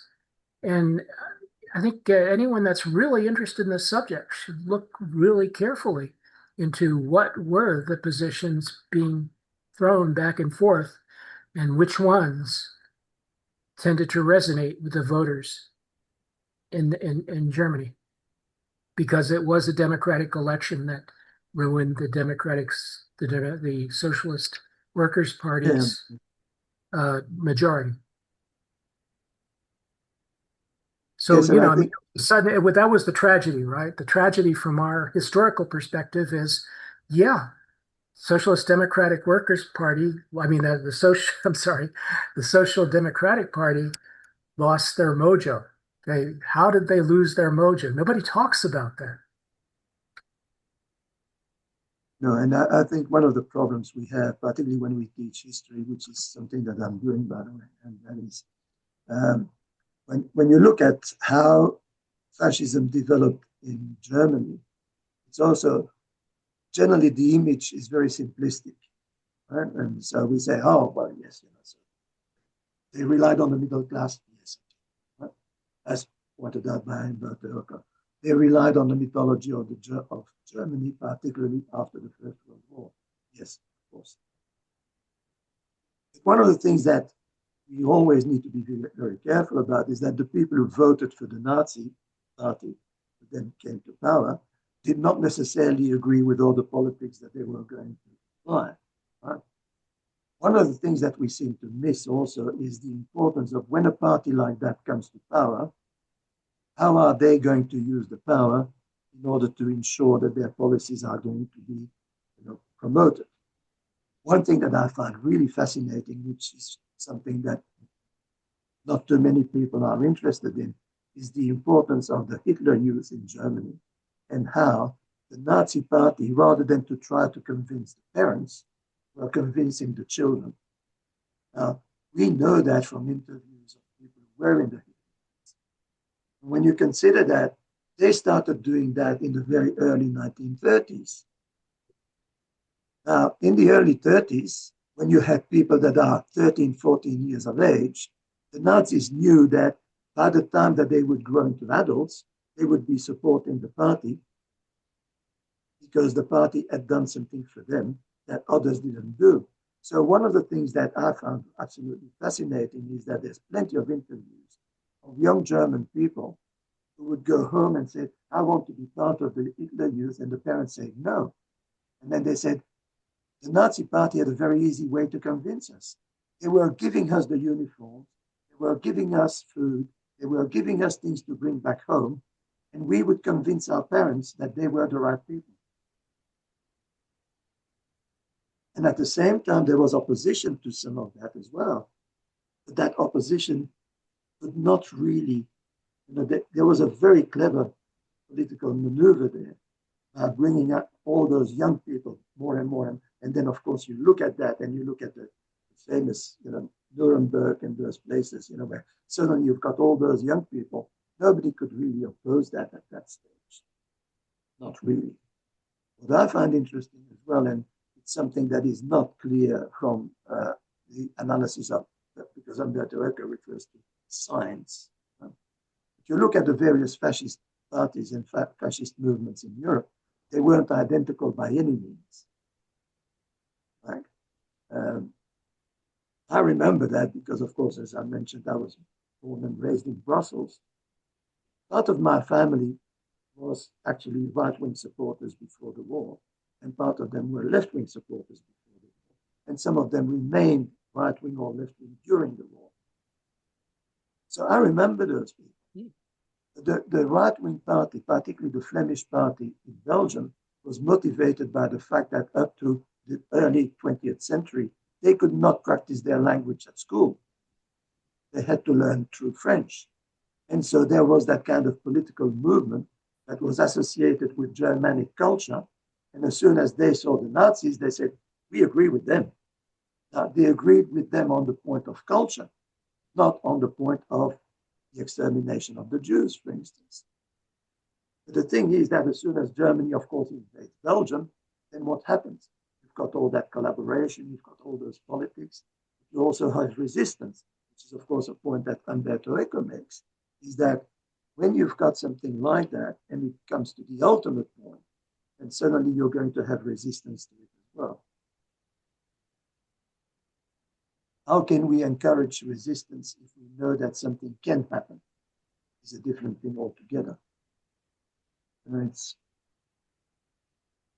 hindsight is 20/20 vision, as we know.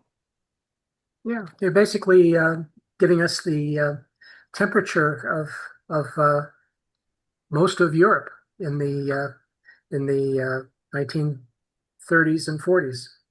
It's just basically it was not it's looking at a map. I think the map that was posted for this event. I'm not. Is it Eco's map, right? So it's it's fascinating because it definitely shows a very, very, very powerful section of Europe's landmass devoted to countries that are some kind of fascist, not identical to each other, like you said, but having more or less not the other leaning type of government, but a fascist government. I don't know if they were all even equally undemocratic. It's possible that the Portuguese had the same political system they'd always had all along, or that everybody in Yugoslavia probably thought that they were communists. I believe that's what the situation was. They didn't turn right wing, but that was one of the purple sections. That's one of the sections that Eco made. One of the countries that Eco made purple,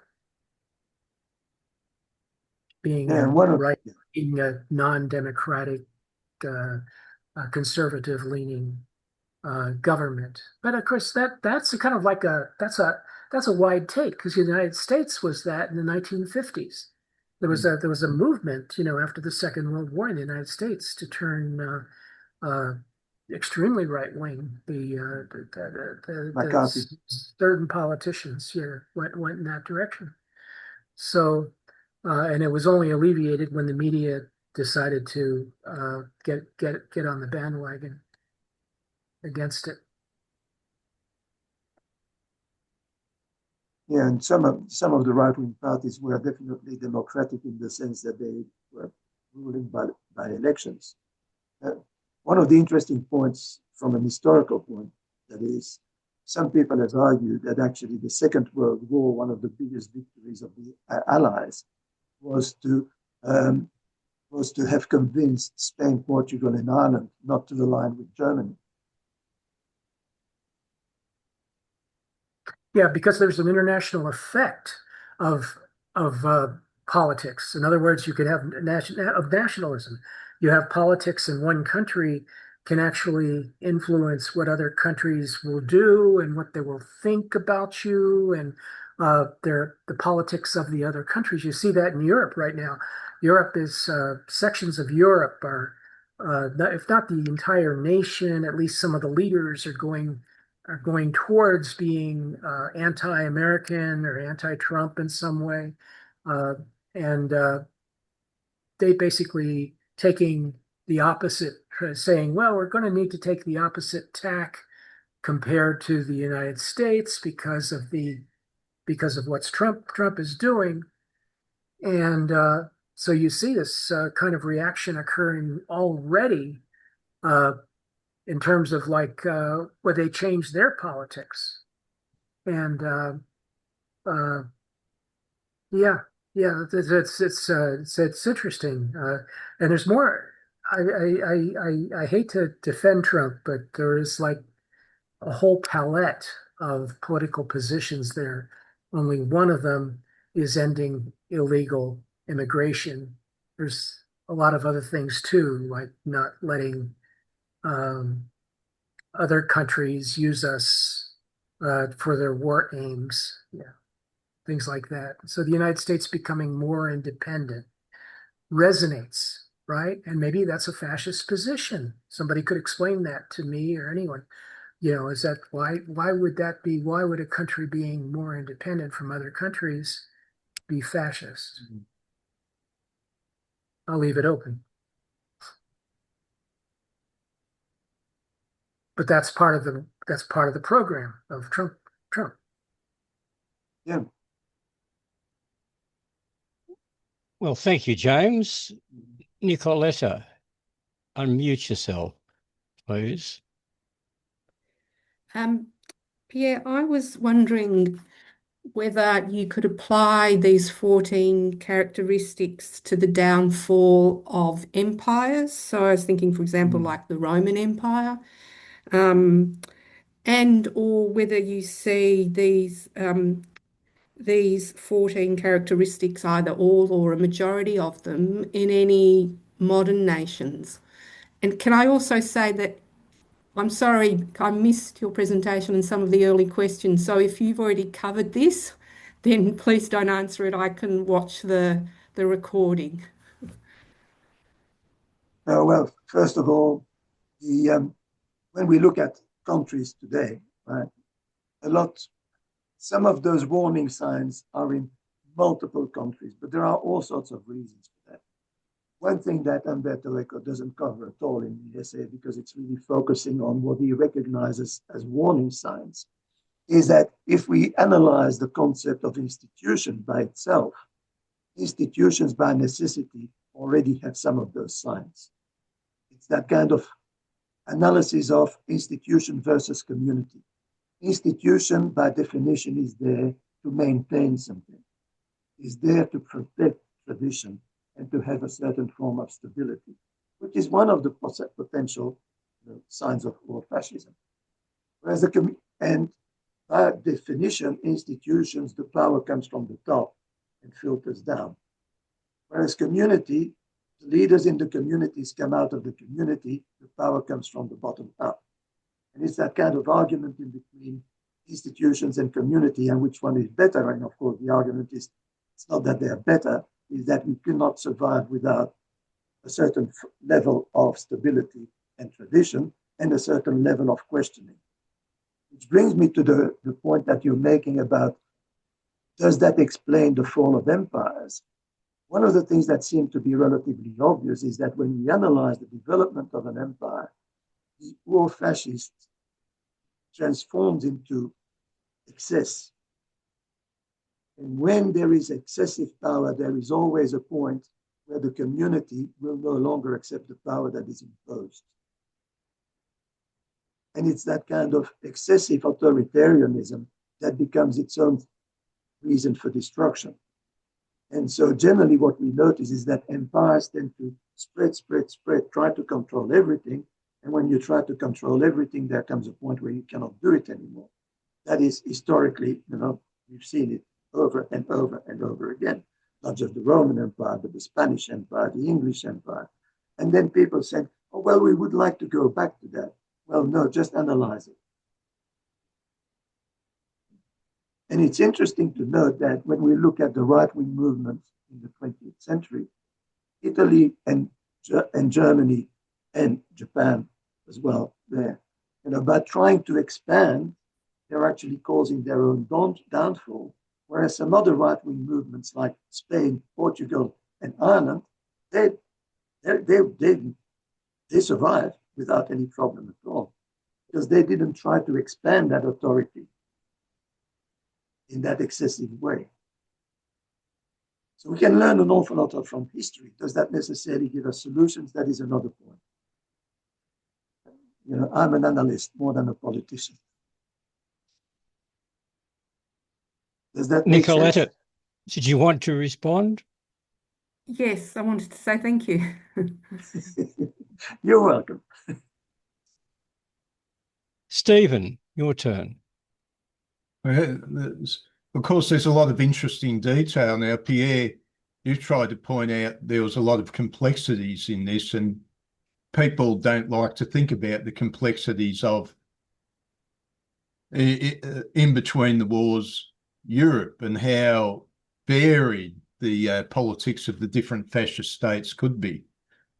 I think Hannah Arendt made the point that where the Nazis differed from the general concept of fascism is the Nazis were always internationalists. Their aim always was a vast empire, whereas generally the other fascist positions were they're simply trying to protect themselves from what they perceived as the Red Menace.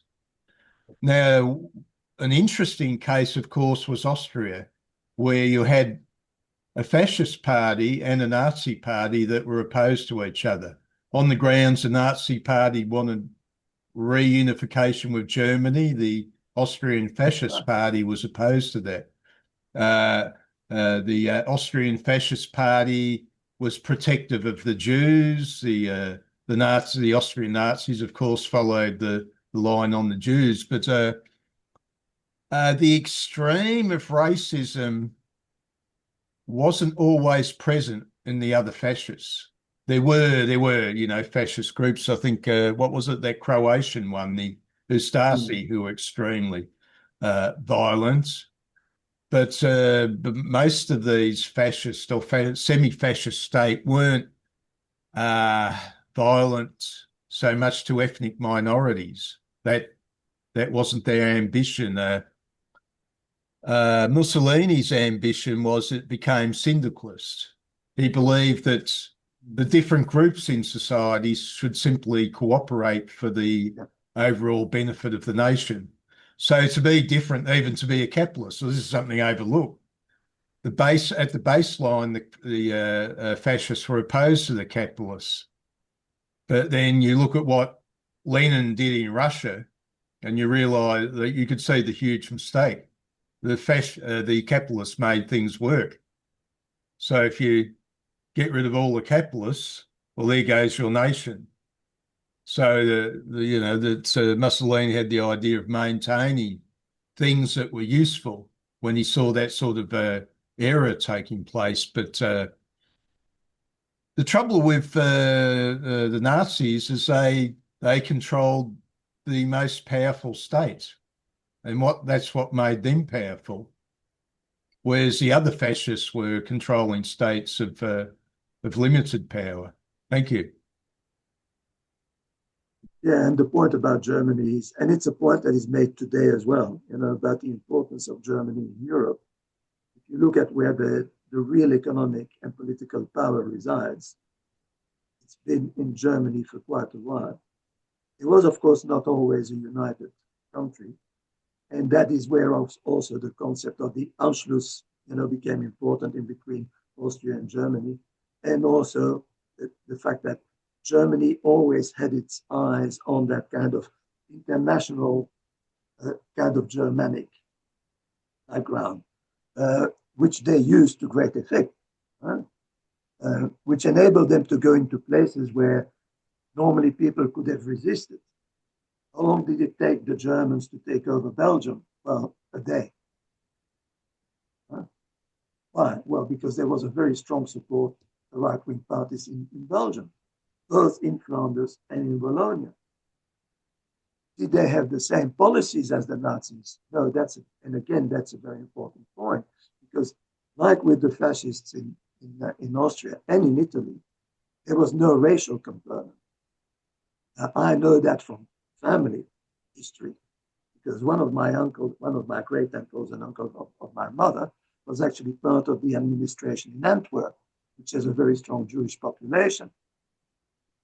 And what he was doing, he was, of course, collaborating with the Germans in terms of administration, but he would signal to the Jewish community the people that they knew would be arrested by the Gestapo. So they were part of the system and at the same time undermining some of the racial politics of the German system. We need to look at history like that. And again, it's that complexity of the reality. No matter what people want to simplify, which is one of the points that Umberto Eco says about Ur-Fascism, it tries to simplify everything so that everybody agrees. Yeah, but that's the intention. But does it work? I suspect that it doesn't, actually. It never really does. You cannot force people to be in that kind of monolithic thinking. But of course, the regimes still emerge. One of my questions is, when we notice that they emerge, and the question was raised like what happens in the United States for the moment, is there anything that we can do to question that? Not necessarily to say you throw everything away, right? But to question it.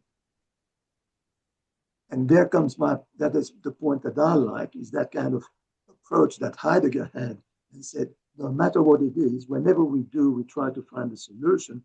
The problem is that whenever we try to find a solution, the solution implies problems. And the only way that we can solve the problems is by continuing questioning all the time. Never to assume that we've got the final answer. Which, Thank you. Of course, is totally opposed to the idea of Ur-Fascism. Thank you, Stephen. Rick, it's your turn. Can you hear me okay, David? Yes, I can. Cool. Let me know if there's a problem with my voice coming through. Yeah, so fascism, as I understand it, and I mean, I'm not saying I'm an expert on the subject, is that they generally believe in traditional family structures and community structures. So they believe in some sort of, the European model that was typical within the Catholic Church and the Romans, actually. So it's existed for more than 2,000 years. The idea of subsidiarity and aristocratic subsidiarity, and in a sense, it's a military model. So you've got the king at the top, and there's some lords and barons and etc. And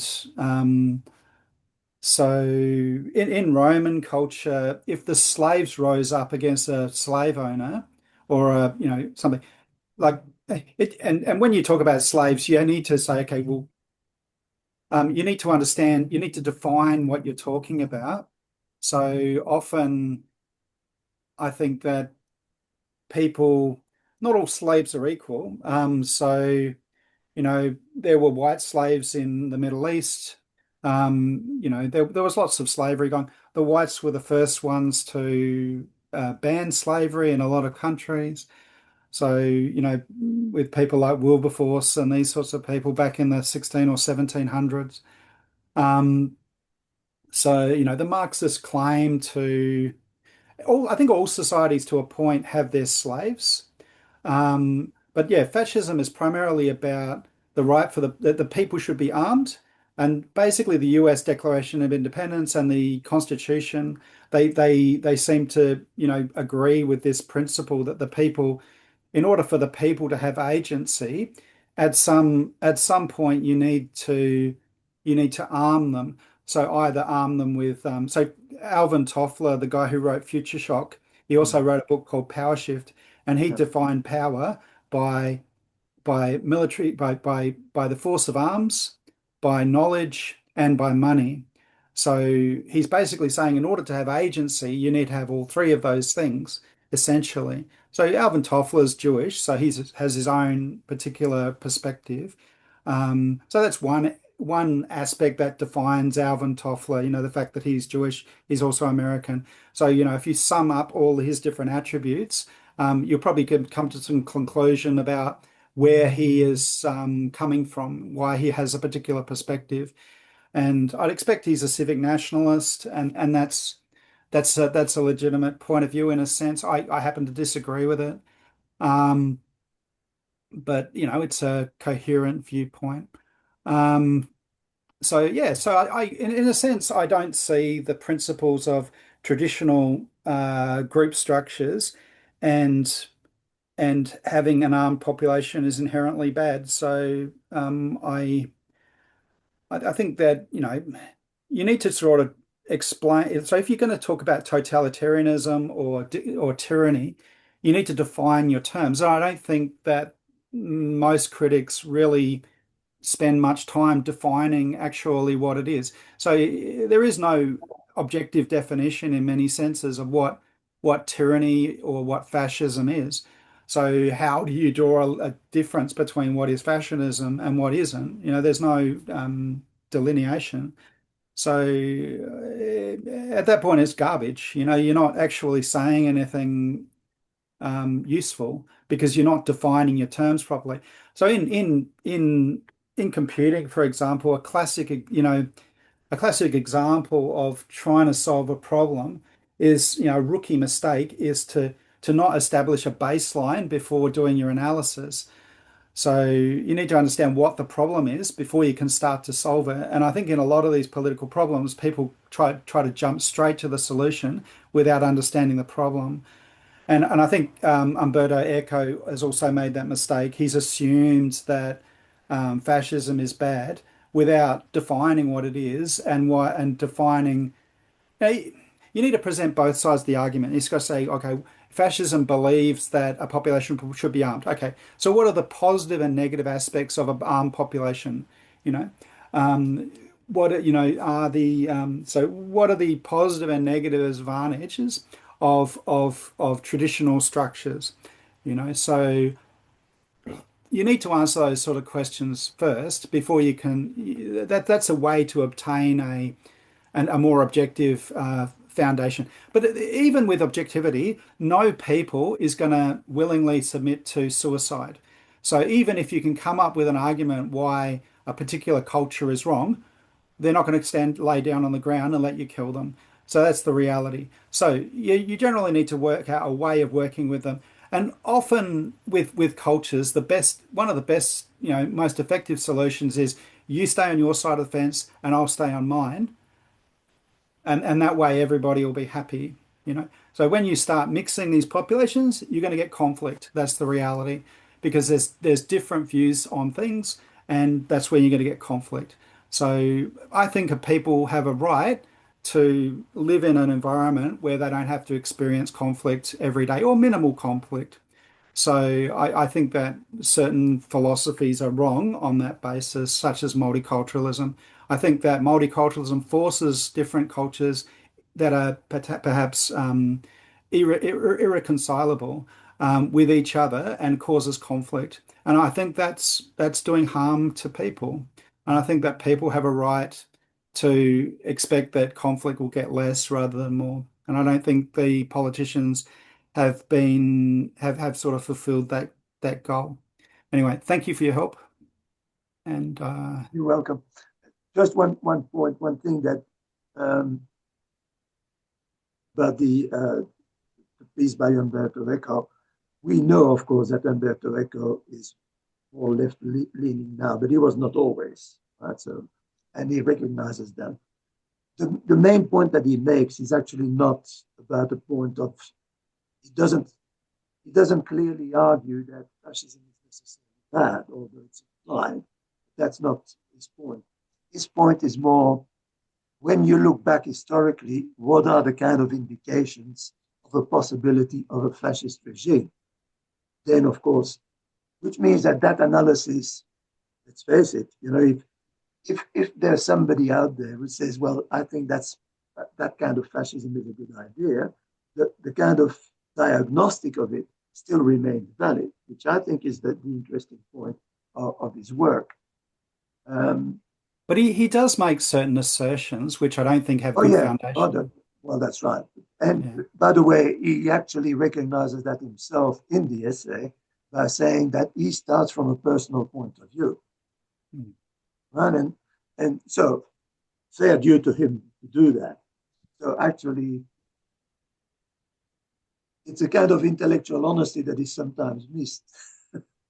Do I fully agree with what he states? Of course not. Right? And again, I'm far more measured, and also I believe strongly that there is a difference in between recognizing, and it's that kind of baseline that you were referring to. If we don't know the problem, we cannot find the solution. Yeah. But law is part of the problem, is it not? You know, in a society that's stable and coherent, you've got less need for law, and you've got this you've got this increase in law, just in the same way as you've got an increase in academia. You've got this creeping academia, influencing all parts of society, and this is the same true of law. That in a proper healthy society, law should only need to be applied for outliers, not as a general common occurrence. That is a sign of a sick society, I would argue. Yeah, and historically, it is one point that I know I use when I teach about the rise of the Nazis in Germany. It is definitely arguable that the Nazi Party helped Germany recover after the First World War, and that there was an awful lot of interesting things happening until suddenly they come up with the Nuremberg laws. And the Nuremberg laws is when, and that's the point.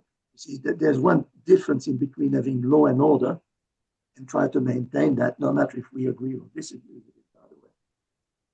But one thing that's happened with the Nuremberg laws, which is suddenly where it flips, is that with the Nuremberg laws, what they did is use the legal system to reject people from their own society. So suddenly Jewish people who were part of German citizens, the law then decides that they can no longer be German citizens.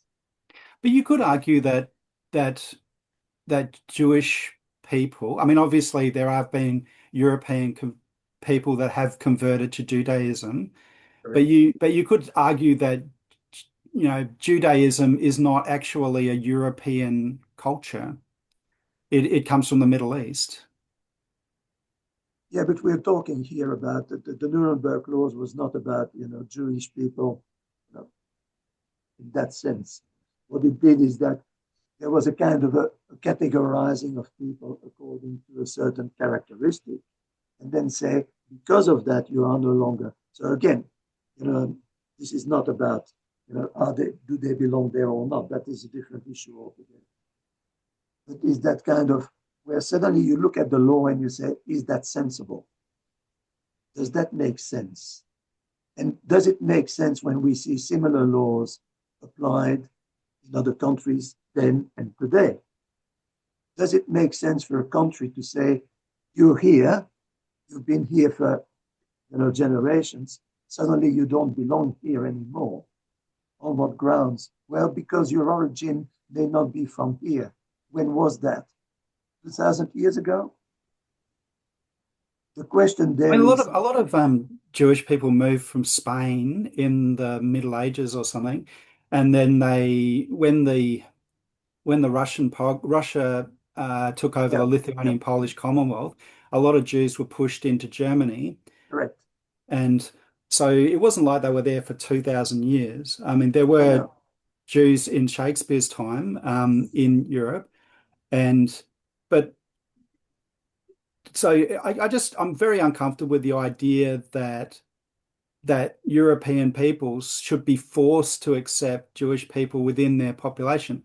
And so effectively it forces into a situation of conflict. So every culture should be able to have their own self-determination, and that seems to conflict with that. I mean, there are several paradoxes in society, and how they are resolved on one side or another will depend on the particular situation. But I'm willing to accept that the Socrates defense that you don't know, and I use that occasionally myself. Sometimes you don't know which side it should fall on, But I do object to people that come out and say this is the truth when they haven't really defined their terms and done the proper analysis and understand, okay, well, why do people believe in this? I mean, there are philosophies of why people fight wars and why the story after the war is, in the favor of the winners.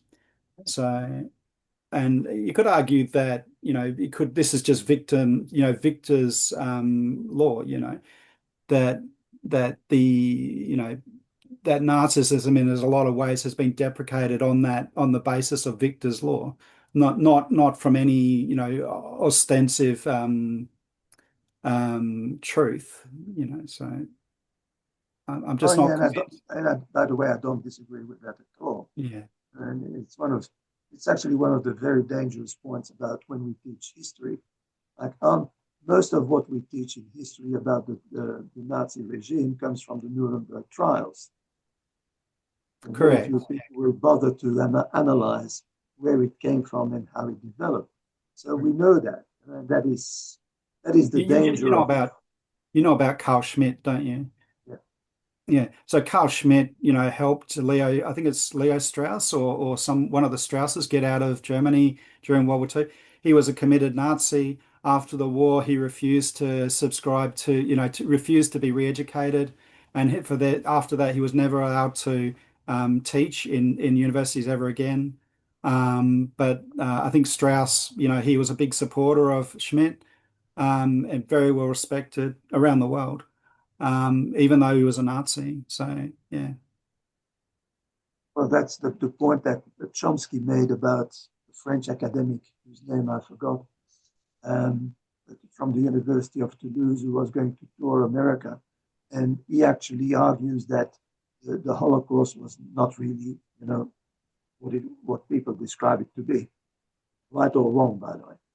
And then Chomsky said, well, we need to allow that person to speak. And somebody said, if you're Jewish, he said, well, freedom of speech is only freedom of speech if we allow the people we disagree with to speak. That's exactly right. I mean, I like some of the recent things that Chomsky's brought out with. I don't agree with him on and everything. And he is a bit of a lefty, but he's getting a lot of stick from the left at the moment. So yeah, he's an interesting fellow. I think he perhaps sometimes these political figures they sense a change in the political environment and they change their opinion accordingly. Maybe that's what's happening. Maybe he senses the wind of change. But yeah, it definitely, at least there's some less polarized, or less controlled dialogue coming out of these sort of spaces, I thought. Anyway, thank you for your speech, Pierre, and I hope to hear more from you. Stephen, go ahead. There's an assertion today that one of the great myths about people like the Nazis, the German Nazis, is that they were an economic miracle. And there's a revisionist stuff today which would say that, well, for a few years, the Nazis were appearing to do very well, but they were doing it by borrowing enormous amounts of money. Oh, yeah. And by 1939, the bills were coming due. They went on to become a success after this by cannibalizing other countries. But if Germany hadn't have attacked, some say that there would have been an economic malaise that would have seen perhaps the Nazis fall out of power. But it's the same for the fascists. They all practice command economy, top-down, nepotism. And in the long run, they all seem to have failed. The surviving fascists, Spain and Portugal, of course, were in an economic malaise by the 1970s. So economically, there wasn't really always great prospects for the Nazis or the fascists. And this is my problem with the whole idea of fascism. In the long run, it doesn't seem to work. It doesn't create a successful economy. So where can you go with that one? You can't really go very far, can you? The Soviet Union fell because it couldn't keep up with the changes in world economy. these sort of societies, these totalitarian sort of societies, practice a sort of rigid economy that can't change with the times. So it's fascism. Well, if it kept the Reds away for a while, it did its job. But ultimately, it becomes a failed experiment. That's all I can say. Thank you. I actually agree with that. And the one thing I think, certainly from my point of view, one of the things that I find a bit strange is that there is an attempt at simplification that doesn't work. Right? It's a bit like saying, well, I know, for instance, from the country that I come from, the fact that the Germanic part of Belgium, let's say, the Flemish, why are they more successful than the Walloon part of Belgium? And some people will say, well, it's because of that Germanic approach. Well, there's all sorts of reasons for that. And one of the reasons was that because Flanders is flat, it was destroyed in World War I and it was destroyed in World War II, whereas the southern part of the country was not, which means that suddenly after the wars, where are the new factories coming up in the places that had been destroyed because they had to do it? So, of course, no prizes for guessing that if you've got more modern factories, you're going to be more competitive than the old ones. And so then some people say, oh, that's because, the regime was right on that side. Well, no, it's not a question of regime. It's a question of combination of elements. And again, I know that when we teach history and economics, we fail to look at all those factors, which in a way is an interesting thing about what Umberto Eco was trying to do with Ur-Fascism. Not to say that this is the description of fascism, but say these are kind of signs of, it's a kind of a matrix of possible signs. And nothing is really determinate. I think that's probably one of the most important points that I found in this, not just in that essay that he wrote, but in other essays as well, is that it's very dangerous to simplify things and to say this is the reason, where actually the reasons are multiple. That's what Goethe said, didn't he? He said that we tend to generalize, which is useful, but also dangerous. Yeah, exactly. Yeah. We cannot do without it, and at the same time, we need to be careful with it. Thank you. Thank you, Stephen. We seem to have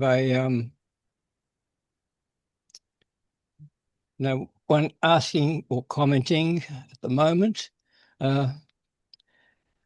Perhaps I could make a comment, which is that if we use the term fascism as a general category, it might be better to use the word totalitarianism, because then the authoritarian communist regimes could be included. But even more wider than that, if we use the term authoritarian, then we could also include the autocratic religious regimes. The only problem is that the term authoritarian hasn't got the clout that the totalitarianism or fascism as an abuse term has got. Anyway, that's just my comment. No, and it's a very important one, actually, and it's one that Umberto Eco made in, as far as not exactly in the essay itself. He made the point that one of the interesting things is that originally the concept of the fascists, as in the Roman Empire, which is why it attracted so much attention in Italy as a kind of a positive sign, is that it simply states that the group is stronger than the individual. And it became a kind of a negative term after the Italian fascism. It was not, they didn't choose the term because it was negative. They chose the term because they thought they considered it to be positive. It's so that now, of course, it becomes an insult. And because it becomes an insult, it's applied to anybody that we disagree with almost. So if we disagree with that person, they must be fascists. Yes. DLJ, go ahead. Thank you. Can you hear me okay? Yep. Good. Unfortunately, Pierre, I couldn't hear you very well, but when the slides were up, I was following. So I think I got the gist. Near the end, you just to summarize Eco, I think he was saying vigilance, right? So just we've got to keep an eye on these things, right? We live in a different world now of media. Decentralized. There used to be the centralized media that would indoctrinate us in a certain way, and even the dialectic debates on BBC Two at midnight were the areas where the intellectuals will have these sort of discussions, and therefore, yes, the vigilance of dialecticism, I suppose, right? Same time, we've always had scapegoat media. My favorite line about the Daily Mail is upholding British values since the 1930s. In other words, fascism is built into some of the media channels, right? But now we've very much got the polarized, compartmentalized media, where people are pushed towards and select, and confirmation bias is enhanced. Does that therefore destroy this ability to be vigilant?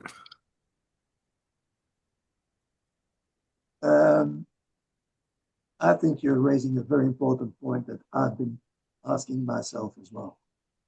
And it's actually a point that Umberto Eco made in one of the interviews about media, where he noticed that polarization as well. Now, of course, he passed away a few years ago, but unless you're blind, you would have noticed that kind of progress, particularly with new media,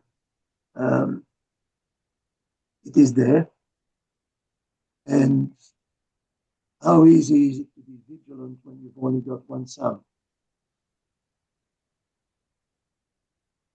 And particularly that reinforcement that you referred to as well. That is something that I don't know.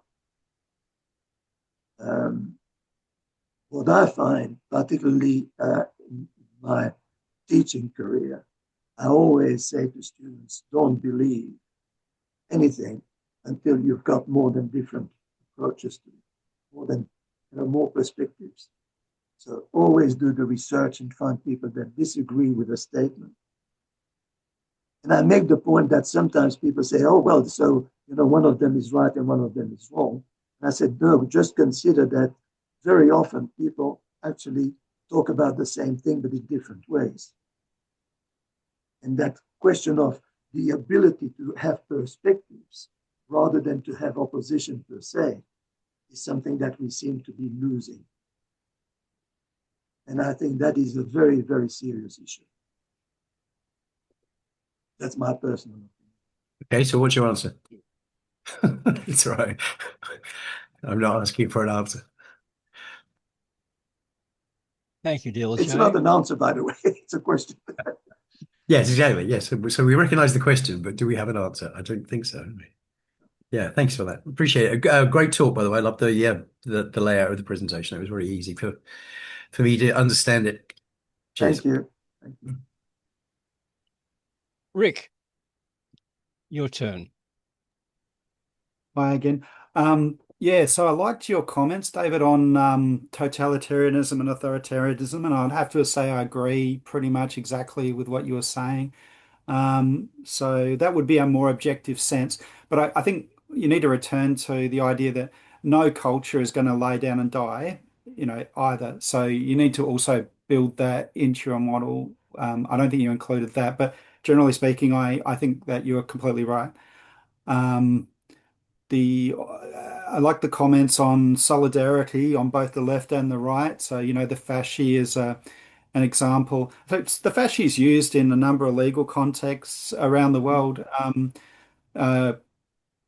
It's been used as from the point of view of fascism and other, contexts, throughout history. And it's, the idea is, solidarity essentially, it comes from the old story. What's that Greek story? I forget the name of those books. There's the story of the the farmer and his children and his sons, and they're arguing, and he pulls out a bundle of sticks and he says, this is each one of you. I can break this stick easily, but if you try to break the bundle of sticks, you can't because they stand together, So it's classic unionism talks about solidarity, and so does the right. So this idea of group solidarity is nothing new in any sort of politics. So to say that the fasci is something that's inherently bad, I think is wrong. No. Yeah. On the contrary, and sorry to interrupt, but that was, of course, the Roman idea of that was that kind of positive aspect, which, of course, they knew worked. So why did they carry the fasces at the front of the legion when they were going to battle? Because that was the sign. Together, united, we will survive. Right? Yeah. And they proved through history for several centuries that idea, of course, worked. It was their unity that made them so strong compared to other people where they were going in all directions. The Romans, like the Greeks before them, by the way, with the concept of the phalanx. Absolutely. I mean, pretty much everything in Rome came from the Greeks in a sense. That's right. That's right. Have you heard of Mershimer and offensive realism? No. So there's two new political. So there's a lot of political thought is idealism. So Marx is idealism, Hegel's idealism, Kant is idealism. Kant's probably the father of political idealism. So there's also the realist school, and it tends to be in history. It tends to be centered in Germany. The realist school of political thought. Of course, you've got the Frankfurt School as well, which isn't anything but realist. Yeah. So there's it's said to be invented by Mercer, but I'm sure it's always existed in a form. Because there's been defensive realism. So defensive realism is having international institutions and that sort of thing. But Mershimer says actually international institutions actually don't work because you got multipolarity and it basically becomes chaos. So when you study international relations, you can start to understand how complex it actually is. So for example, with trade, if you refuse to do business with if the US refuses to do business with China, they'll just sell their stuff through a third country to the US, So yeah. I may be confusing that with, I'm familiar with the work of the American professor John Mearsheimer. Is that because he refers to that? I think it is John Mearsheimer. I think it is, yeah. Ah, yes, yeah. I'm familiar with this work. Yeah. I've only I follow his writing because of that. What do you think of his work? He has a very different view than many people. Yes, yeah. But I think it's a valid view, and I think often you need to consider, like when you're negotiating, like the standard Harvard negotiating school principles is you've got to have your BATNA. You've got to have your best alternative and a negotiated outcome. And there are some people you just actually can't negotiate with because they just don't negotiate in good faith. And you've got to sometimes be willing to walk away. And some of these models actually don't allow you to walk away, which is that's right. And that's Professor John Mearsheimer. Yeah. And that's a problem because if people don't, like, for example, Iran, it appears to me, maybe other people have got a different view, but it doesn't appear that the Iranian regime, for whatever reason, is negotiating in good faith. It could be due to the pluralistic nature of Iranian society, or it could be a number of reasons, but it doesn't appear that they're negotiating in good faith. So in that case, all you can really do, if they're not doing the right thing, all you can do really is bomb them. And that's the sad reality of the situation, because the alternative is they get nuclear weapons and end up destroying Israel, for example, which would probably, I think they've stated that would be their first action if they should get nuclear weapons. So I thought it was Machiavelli has been talked in early on, I think it was the 1400s or 1500s, about the difference between Roman and Catholic aristocratic subsidiarity over Turkish and perhaps China and others as well. rotating officials model totalitarianism. So from, even though a lot of, in the French Revolution, they decried the aristos. In a sense, the aristos were much better than anything that was happening in China.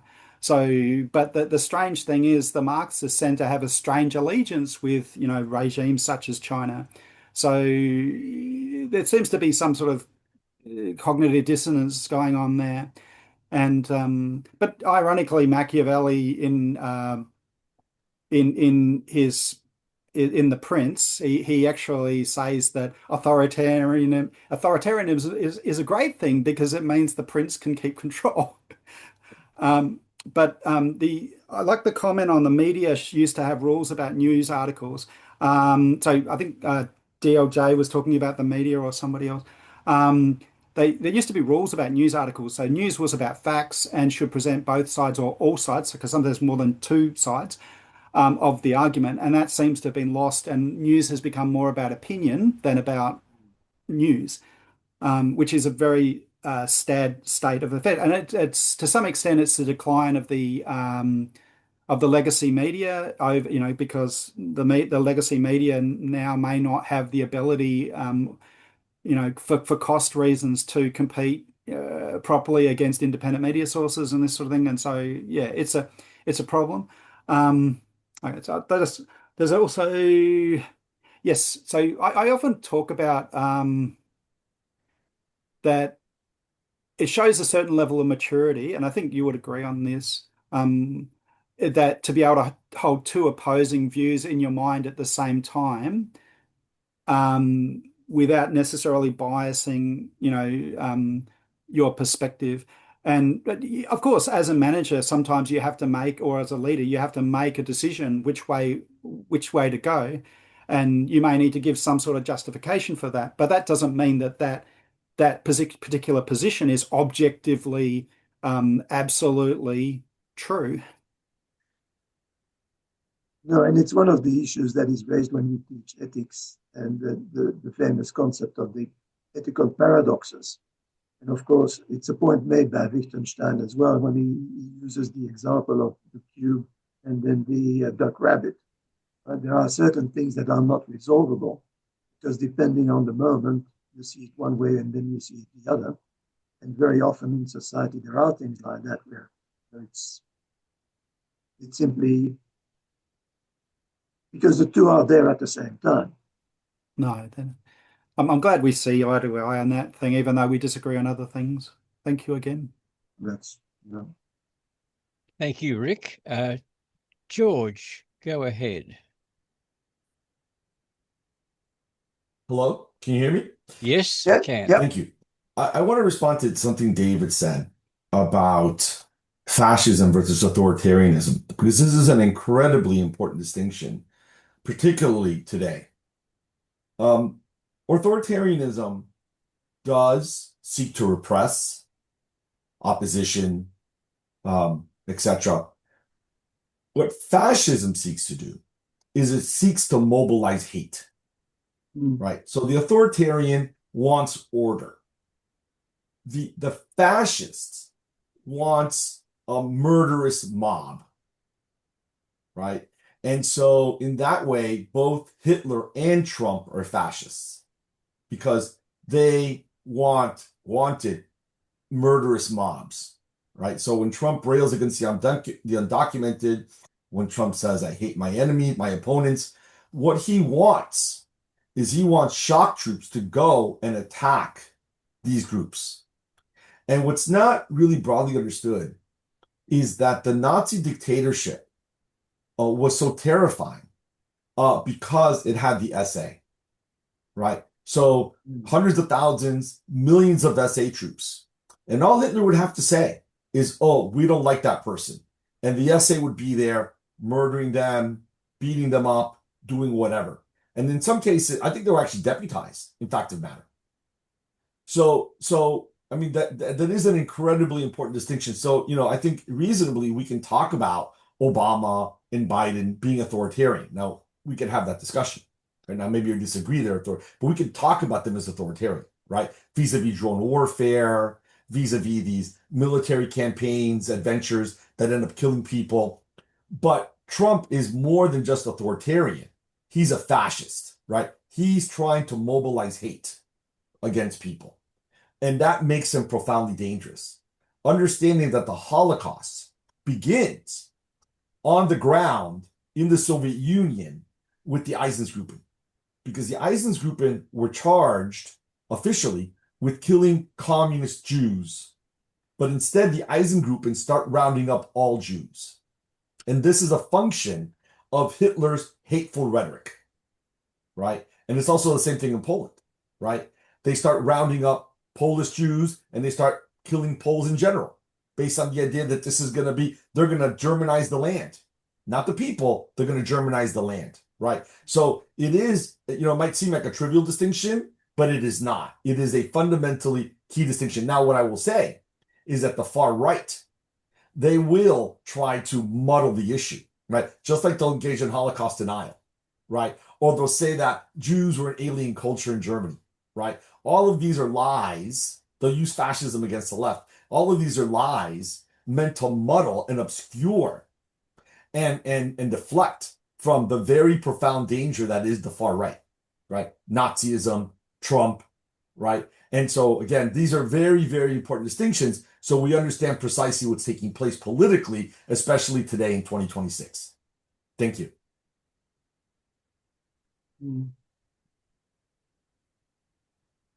Did you wish to respond, Pierre? It's not so much respond as the point that George makes about that difference.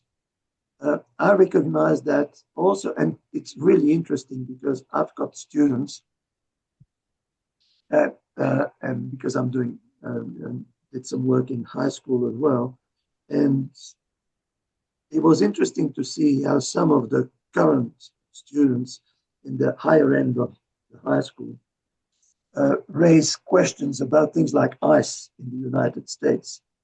And in the history classes, they actually related that to the SA. Yes, because as a matter of fact, what happens in the US, and so this is, you can look at Trump and analyze him this way, which is to say that Trump is very weak precisely because he does not have any shock troops, right? So he goes out and vilifies people publicly. But again, you don't get the SA, right? So then what he does, he's forced to unleash ICE, right? Which is again, a government agency, right? So he's forced to unleash ICE. But yes, it is. Those are his Nazi thugs. Those are his Nazi thugs. The other thing is, I'll add very quickly, is that you have this $1.8 billion fund. I don't know if you're familiar with this, right? Well, my read of it was that he was going to actually pay people to go out and attack the undocumented and attack whoever he wants to attack, right? So he can't get them to do it simply of their own just political desire. He's going to start paying people to be his fascist thugs, his fascist militia. Again, that's my suspicion of it. Thank you. Muri, your turn.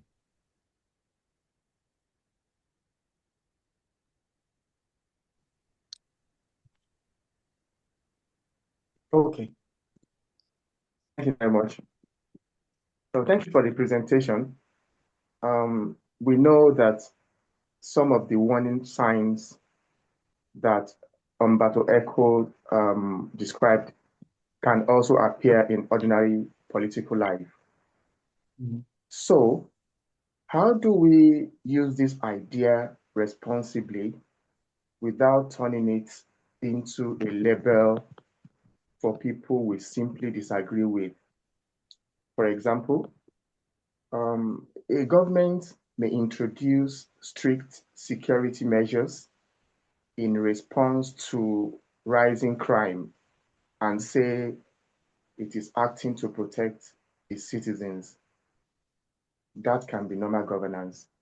But if it begins to consistently blame a particular group, discourages criticism, and insists that only it can be trusted, the situation begins to feel more concerning.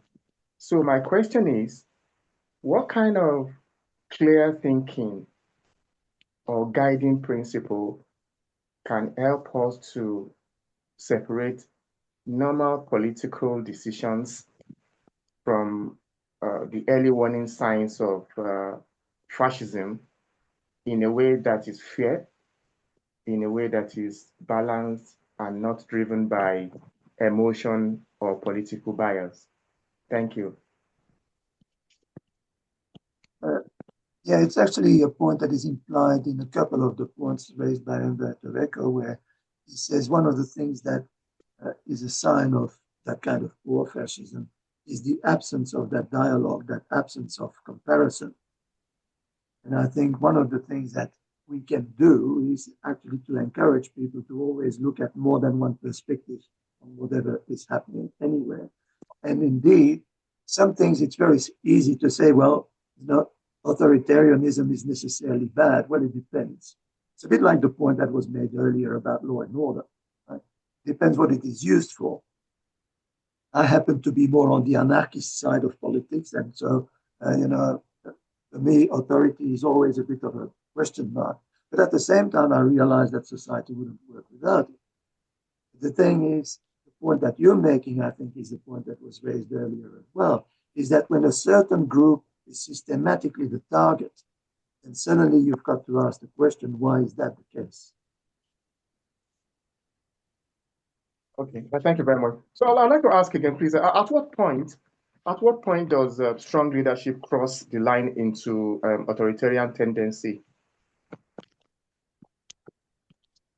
When there is no longer dialogue in between the authority and the people that it authorizes.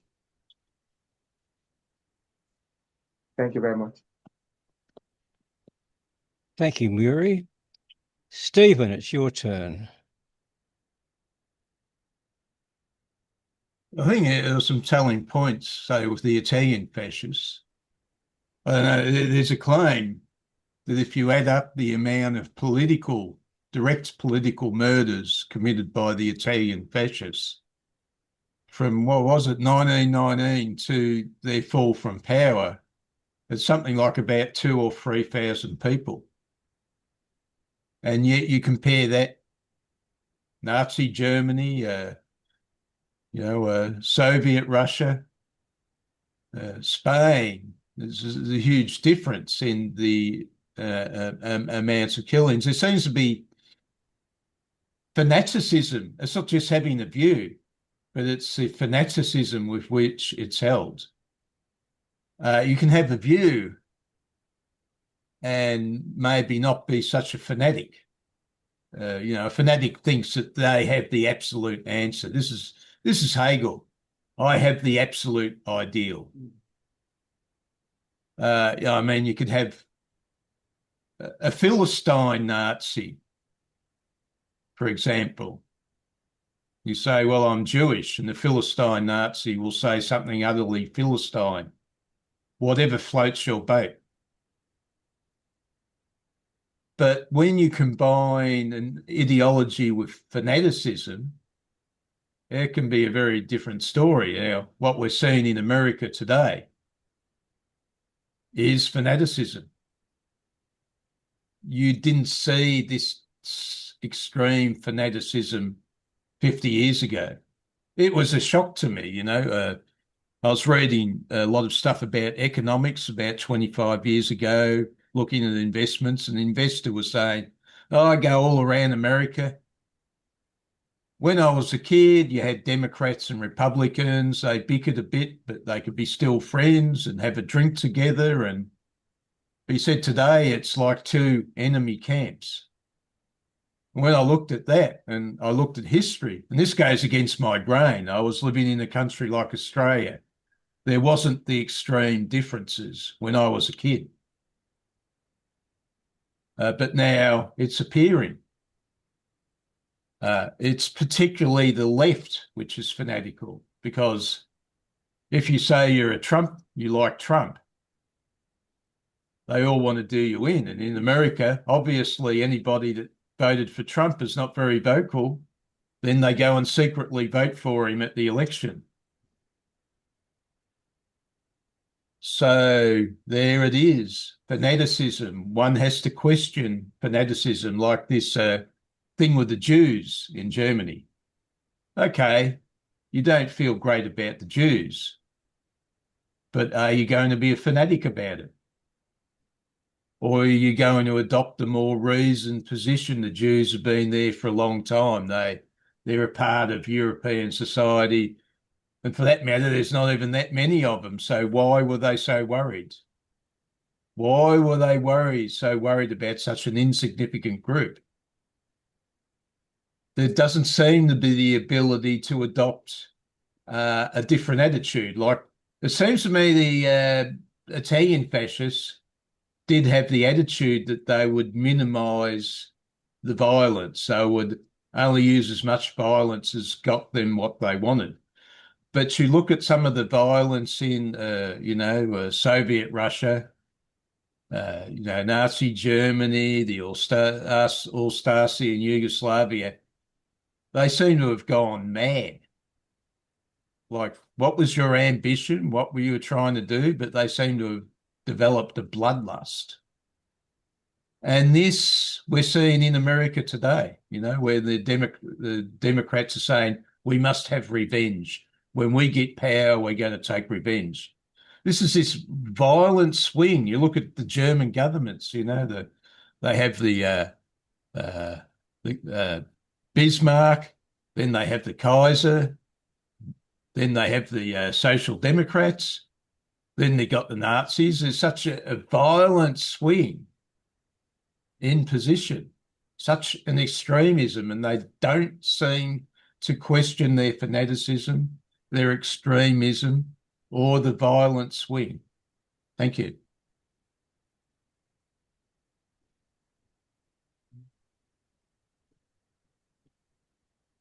Did you wish to respond, Pierre? No, I think they're all. See, the thing is, with all the points that have been raised, what I find interesting is that all those points are important. And I don't have a recipe, but for instance, with what Stephen just mentioned as well, I'm old enough to remember the politicians of immediately after the Second World War. And if I look back at the politicians in Belgium at the time, there were two major parties, the Christian Democrats and Labour.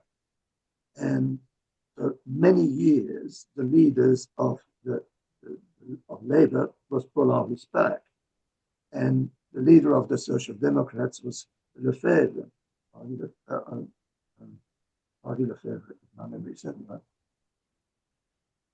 And they would have one government and then switch, but they were always negotiating with each other.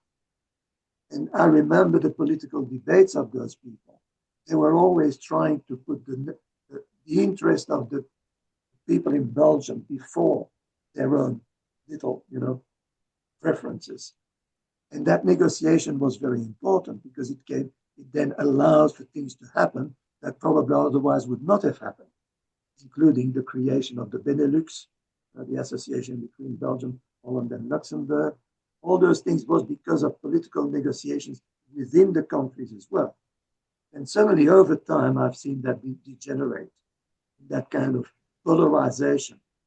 And then you've got in a country like Belgium, where the polarization is accentuated by the linguistic divide, but then also by the fragmentation of the political establishment, to the point that you've got so many people trying to vie for power and in a polarized way that in the end you cannot have any negotiation at all. And the whole thing starts to, being very unstable. And we see that not just in Belgium, we see that in Italy as well. If you look at, for how long our government staying in power, we're talking no longer about years, we're talking about months. There's a sort of very centrifugal thing. It's like a wheel spinning and they're all flying off in their own direction. Yep. There is such an atomization of positions. Thank you. Yes, thank you, Stephen. I noticed that Michelle hand was raised. Go ahead, Michelle. Yes, Sir David. I have to say, I gotta apologize to you, David. I thought some of these were going out just on your private Facebook page and the Sophia meetup page and the Melbourne Existentialist Society page. Had I known they were going up on YouTube, I might have turned my camera off because, I mean, I'm normally smoking. I don't know if that's like barring you from showing these, and you is like my smoking okay? Yeah, do what you like within Oh, reason. oh man, I'll turn my camera on and show Pierre how finely dressed I am for this occasion. Go ahead. If I can turn my video camera on. Oh wait, no, I'm using the browser version of this, and because I deleted my Zoom account, not account, my Zoom Workplace app, because I was trying to download the new version because Zoom wasn't working on my computer. It's just I have to get a whole new computer basically. So yeah. But thank you, Pierre. You're from what I caught of your presentation, it was pretty good. Thank you, Michelle. Rick, go ahead. Yeah. We've talked a fair bit about World War II in this discussion. I just thought it was useful. I did some AI research recently, and I was sort of trying to tease out some of the ideas around World War II and Chamberlain and Churchill and all this sort of stuff and the relationships they had with Hitler and stuff. And I sort of came to and AI. I struggled with the AI a little bit, but one of the main reasons that the UK was against Germany in World War II was because the UK wanted to maintain their dominance of Europe as they had since the Treaty of Westphalia of the 1620s, rather than Europe acting in solidarity against the world to maintain dominance in the world. So in a sense, the UK had a short vision, like a small vision of their role in the world, whereas rather than participate as part of Europe dominating the world, they just wanted to dominate Europe. So in a sense, they had a smaller vision, and this may have had an impact on the way that Chamberlain negotiated with Hitler and how it fall apart. Um, and I think Chamberlain resigned not so much because Hitler betrayed the the treaty, I think it was, but because of the reaction of the UK media. And Churchill was also white-anting Chamberlain from the background and trying to undermine him. So I sort of said to the AI, well, that sounds very similar to Marxist type tactics. And almost in a sense, I think that Chamberlain was more of a Tory dry, and in a sense, Churchill was more of a Tory wet because of his tactics and that sort of thing. I mean, they were both Tories, but I just thought it was an interesting filter to view some of these things through World War II. Of course, the second in charge of the Nazis tried to go, he crash landed in Scotland or something, and presumably to try to convince the UK that it was in their best interest to, collaborate with Germany rather than to act in opposition. But it's sort of an interesting thing. Um, Sometimes also, I think that the adversarial system of politics and also law at time has a limited benefit to society, and maybe that leads some to the idea of the strong leader rather than sort of democracy in a sense. So they see democracy in a sense as inefficient. I remember the famous comment by Saddam Hussein saying that all governments, whether you're a dictatorship or you're a democracy, you still have to submit to the will of the people, because at the end of the day, they'll kill you if you don't. So they're always stakeholders in any sort of government, whether it's a dictatorship or a democracy. So, but I mean, obviously there's structural issues there, and obviously a rotating official model is actually more resilient to the will of other stakeholders. So yeah. Anyway, I just thought I'd mention those points.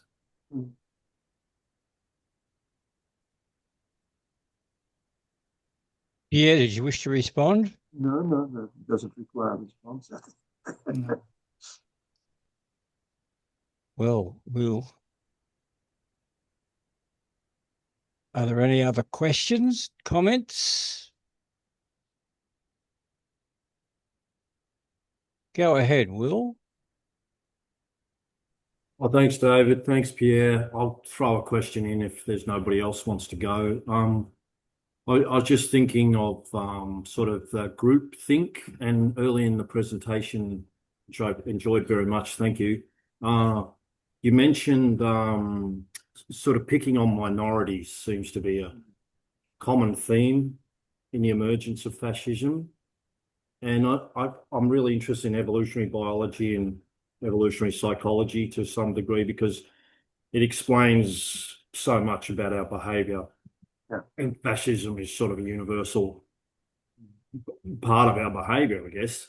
It seems to be something in our psyche. And I have a theory that most humans just want to live a life of peaceful existence.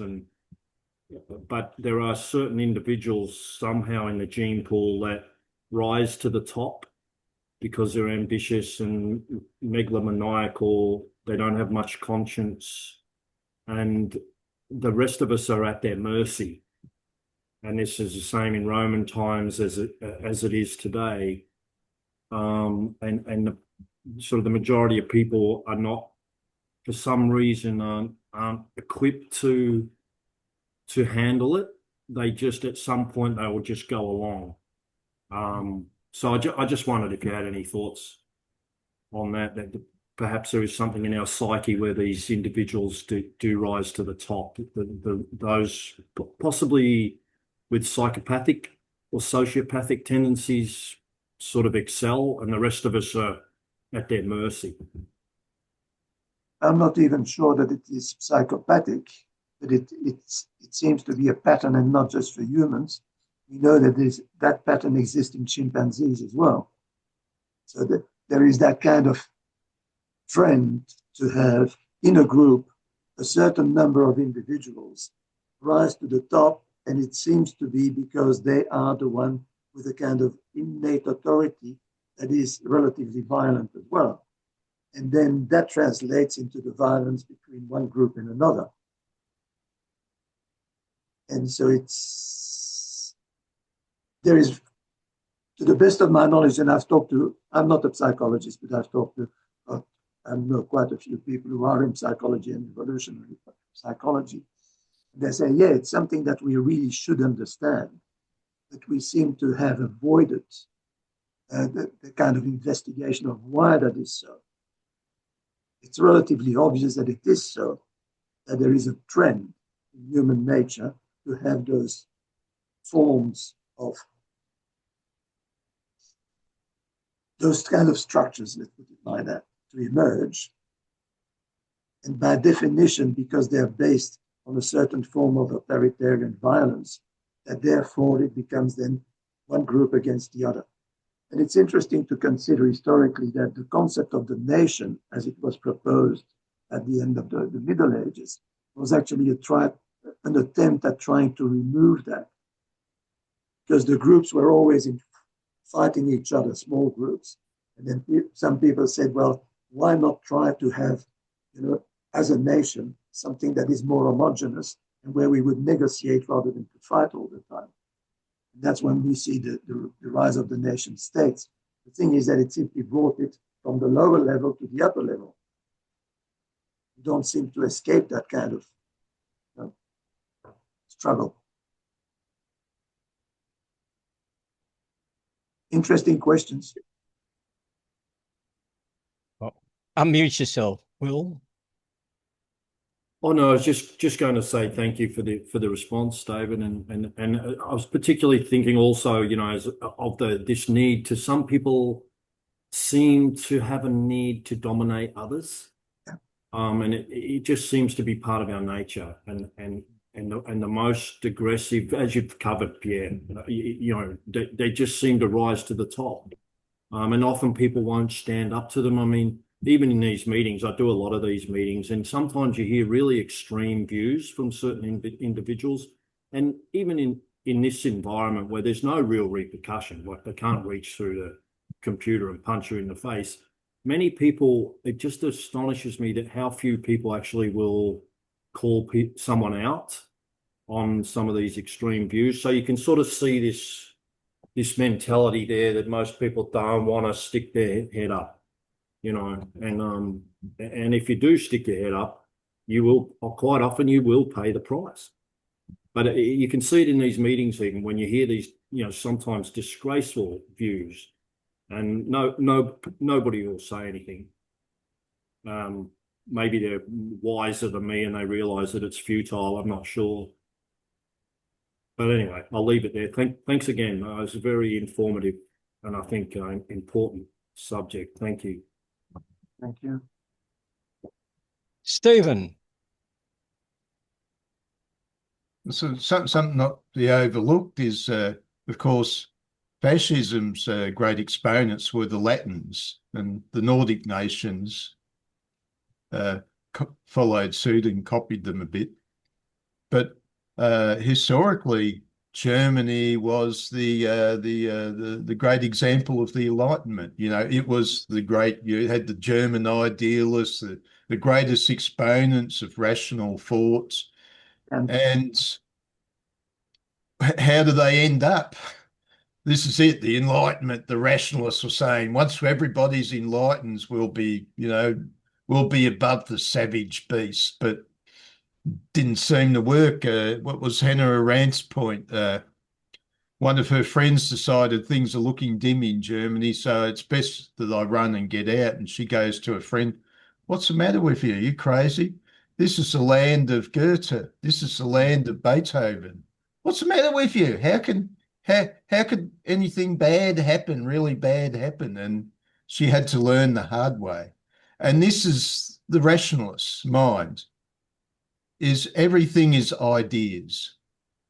They compare ideas in everything. That idea is this category, it's that pigeonhole, and they believe, and it's useful, as we pointed out before, to generalize is very useful. You couldn't get up the shops without generalizing, but there is this risky side, and people just fall for it every time, the extreme generalization. As you kept on pointing out, that the picture is not that simple, but they don't seem to understand that everything's full of complexities. I think the funniest one was when I was a kid, all the teachers' unions were saying, we must stop pigeonholing the students.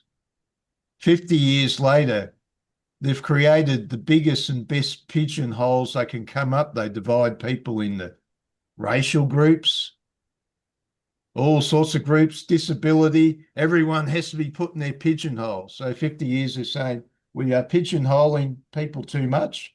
They have a committee meeting and they create a massive number of pigeonholes. So it seems to be the existential question is about the validity of thought. The rationalists think that ideas are the answer to everything. And the existentialists are saying, no, hang on. It doesn't quite work this way. This was the point made by Schelling. Yeah, Schelling in his 1840 lectures, he repudiated some of the German idealism. He said, we're never going to create an intellectual system that can perfectly describe reality. We will always be chasing the bus. We will always fall short. So he was saying that essentialism cannot absolutely describe existence. Thank you. Mm.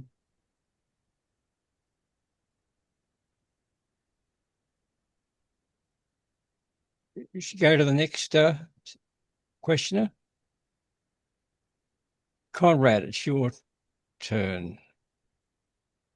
Yeah, just wondering why it is that virtue seems so unappealing to most of these leaders in fascism.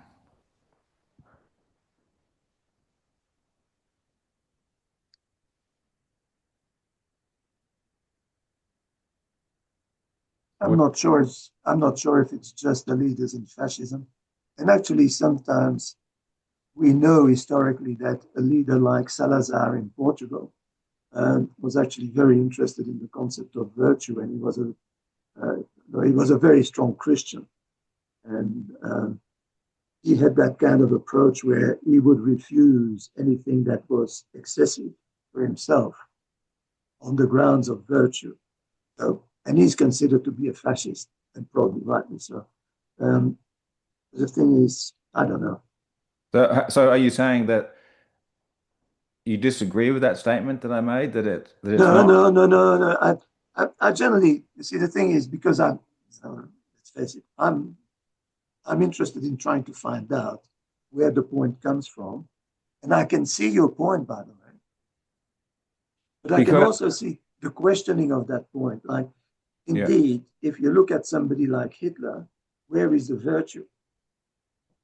Now, and I know that some people will say, well, he had virtuous qualities as well, right? That's okay.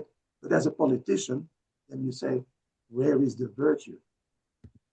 And I fully, sympathize with that idea. But then I also say, okay, is that always the case? I'm not sure. I'm simply not sure.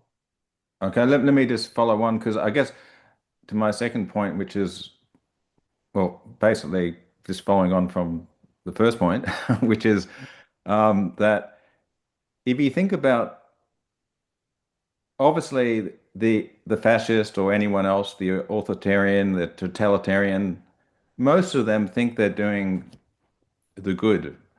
And their understanding is that the ends justify the means, and that in the long term there will be greater good, but we have to go through short-term cleansing or destruction or whatever their theory is, and that will lead to the greater good. So, but just getting back to this idea of virtue, and if you think evolutionarily, we're not really genetically built to have virtue as the apex dominating force. Like if you think about nature, as beautiful as nature is, it's still, there's a lot of in the animal kingdom status and power and violence, but they're only labels that humans have transposed onto the animals.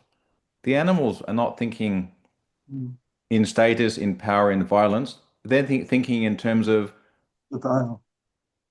they're thinking in terms of that's my program, and I live out my program, and my program was designed by nature, therefore it is good because nature doesn't make mistakes. It just creates things, but it doesn't create evil things as such.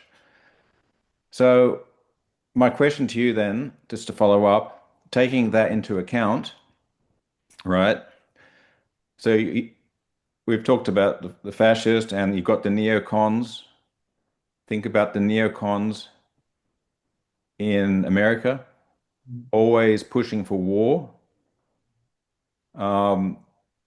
And besides this idea that virtue is not very appealing in the sense that you don't get much glory, you don't conquer, you don't get written in the history books usually, right? So once you get into a position, even maybe a good-hearted person, and they become a neocon, when you're in that milieu, you will naturally not want to just sit at a desk and do nothing. You will want to be someone who transforms society, who conquers the Middle East, tames the barbarians. You'll have these ideas because it's more interesting, right? It's much more interesting to do that than to be virtuous, right? So there's this natural tendency And this is my big overarching picture of society and the world, and my whole world viewpoint, which is virtue is not as appealing as glory, and until we can change it in our psychology, and that even the population, right? Like you got the leaders who are unvirtuous, like we've just been discussing, but then you got the population who admire them, and the whole all the history books are written about conquering and violence and destruction, but because it was in the past, it's more exciting. We see it as more interesting and exciting rather than evil, right? Like whatever Napoleon did. He's a very exciting, fascinating figure that people love and put on the wall, right? So what's your thoughts on this big overarching idea that my worldview is that the only way that any of this changes is when virtue, morality, goodness becomes more desired in the leaders than conquering. What's your thoughts on that theory and where it fits into your presentation? Well, I'm not sure if it fits in the presentation because it's more about the signs of leading to fascism than fascism proper. But it reminds me of something that I found really interesting in the kind of breakthrough something that I consider a breakthrough, which is when Plato writes his first dialogue. And the whole question that arises there is the difference in between the authority of power and taking to the kind of the ontology of the leader that guides people and helps them. And it's really fascinating to read how Plato goes from one argument to the next and then comes to the final conclusion that actually virtue, that kind of the ontological approach to governing is more important than the taking power and using it. One thing that I find even more interesting is that at the end of that dialogue, he says, but I could only come to that point because I'm starting from the point that the people are more important than the authority. And I think in what you're saying, I recognize something that is that kind of virtue of people saying, I'm going to do it because it is for the good of others. But it seems that in society, generally authority is not driven by that. Yeah, that's exactly right. And then the question is, how would we change that? Everybody's got their theory on how to improve the world. You could ask everyone in this room, everyone would have different ideas and theories. There's millions of books written, but this one idea of mine, which is not only mine, but the dominating thought in my mind, which is instead of lots of ideas about how we can change the world, we need to work out if people are not more virtuous, none of it's going to work. You're still going to have the same people rising to the top, and they're not interested in any of these ideas in this group, right? So, and unless the people at the top, unless their egos are driven and they feel a sense of achievement and pride, and for them suddenly, like if you think about, like Lao Tzu, and he was a Chinese sage, and he was very big on educating the leaders in the second half of his book. And virtue is like his main thing. And he really spelled out how a completely different way for a leader to be humble, in fact, they were looked up to, many of them, for living simple lives. Not all of them, but many of them, right? And all the things that we see in glory, castles and palaces, that was shunned upon, right? And it was a completely different psychology, that the greatest thing you could do is spiritual cultivation. And the heart of that is humility and humbleness, which is the very opposite of our society, right?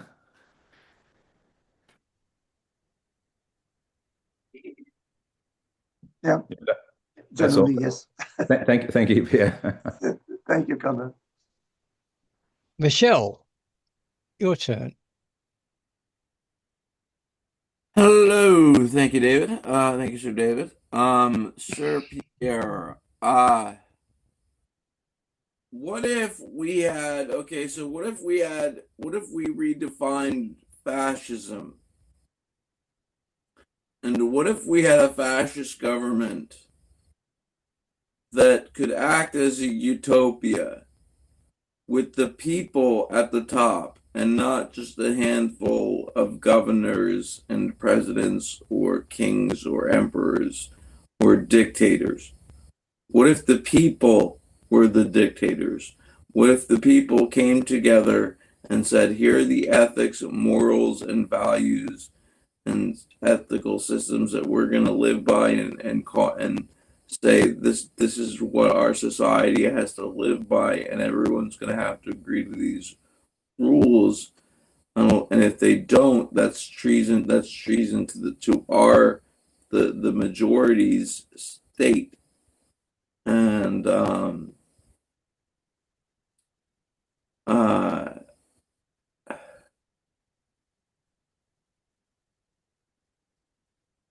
oh boy. But do you get what I'm saying? It would be the kind of ideal participatory democracy. Yeah. What do you think about that, sir? Do you think that would like that is kind of fashionistic, but since the majority rule and they're only saying, hey, listen, we just don't want severe criminals to be in power and to have a mob kind of mentality take over and a mob mentality. And so, and it's kind of like, and we don't have any slaves anymore, of course, because one reason why the book Utopia isn't about utopia is because utopia held slaves.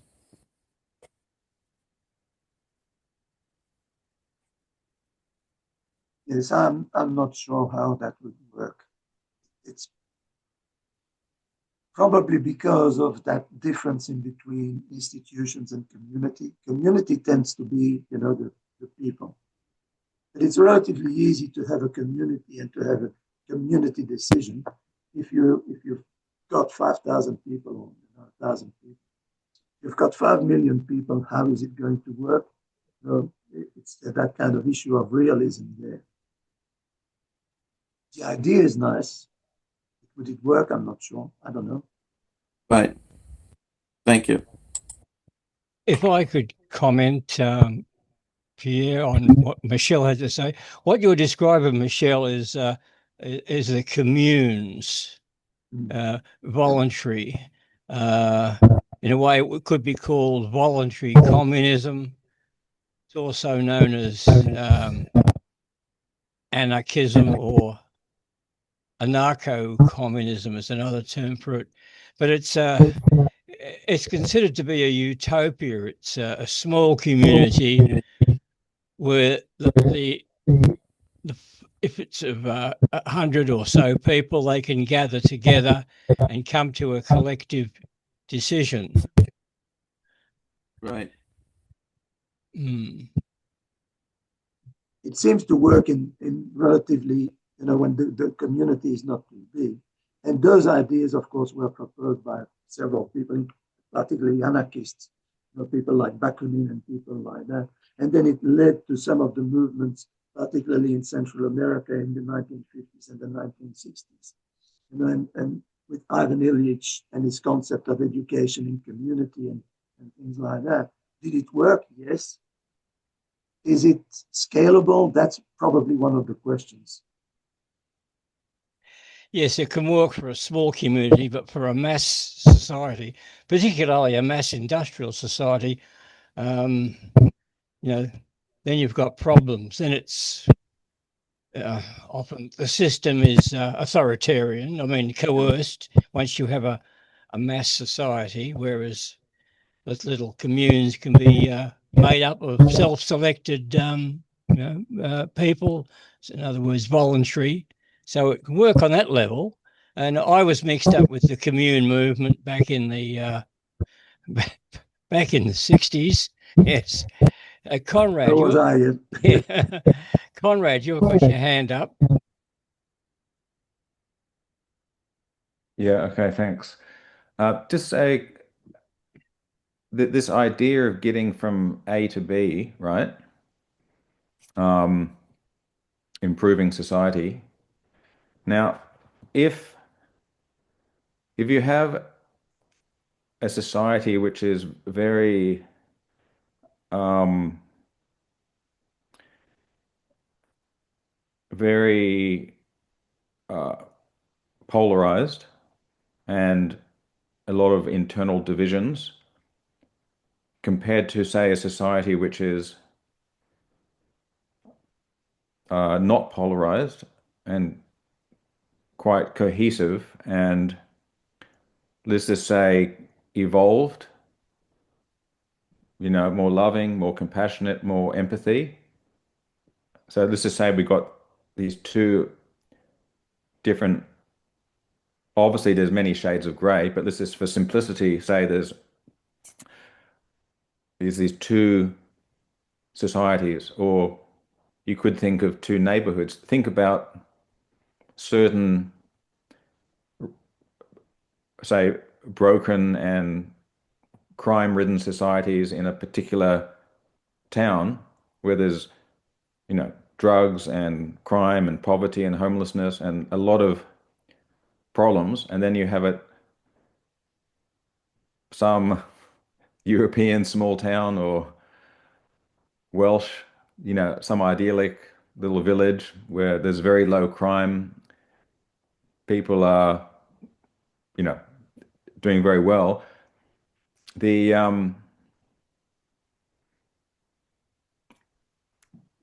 the one that's quite broken, it becomes very difficult to fix. And this is very evident in many American cities and many cities around the world. Once you get to a certain state in a city, it becomes very difficult to fix because everything regenerates itself.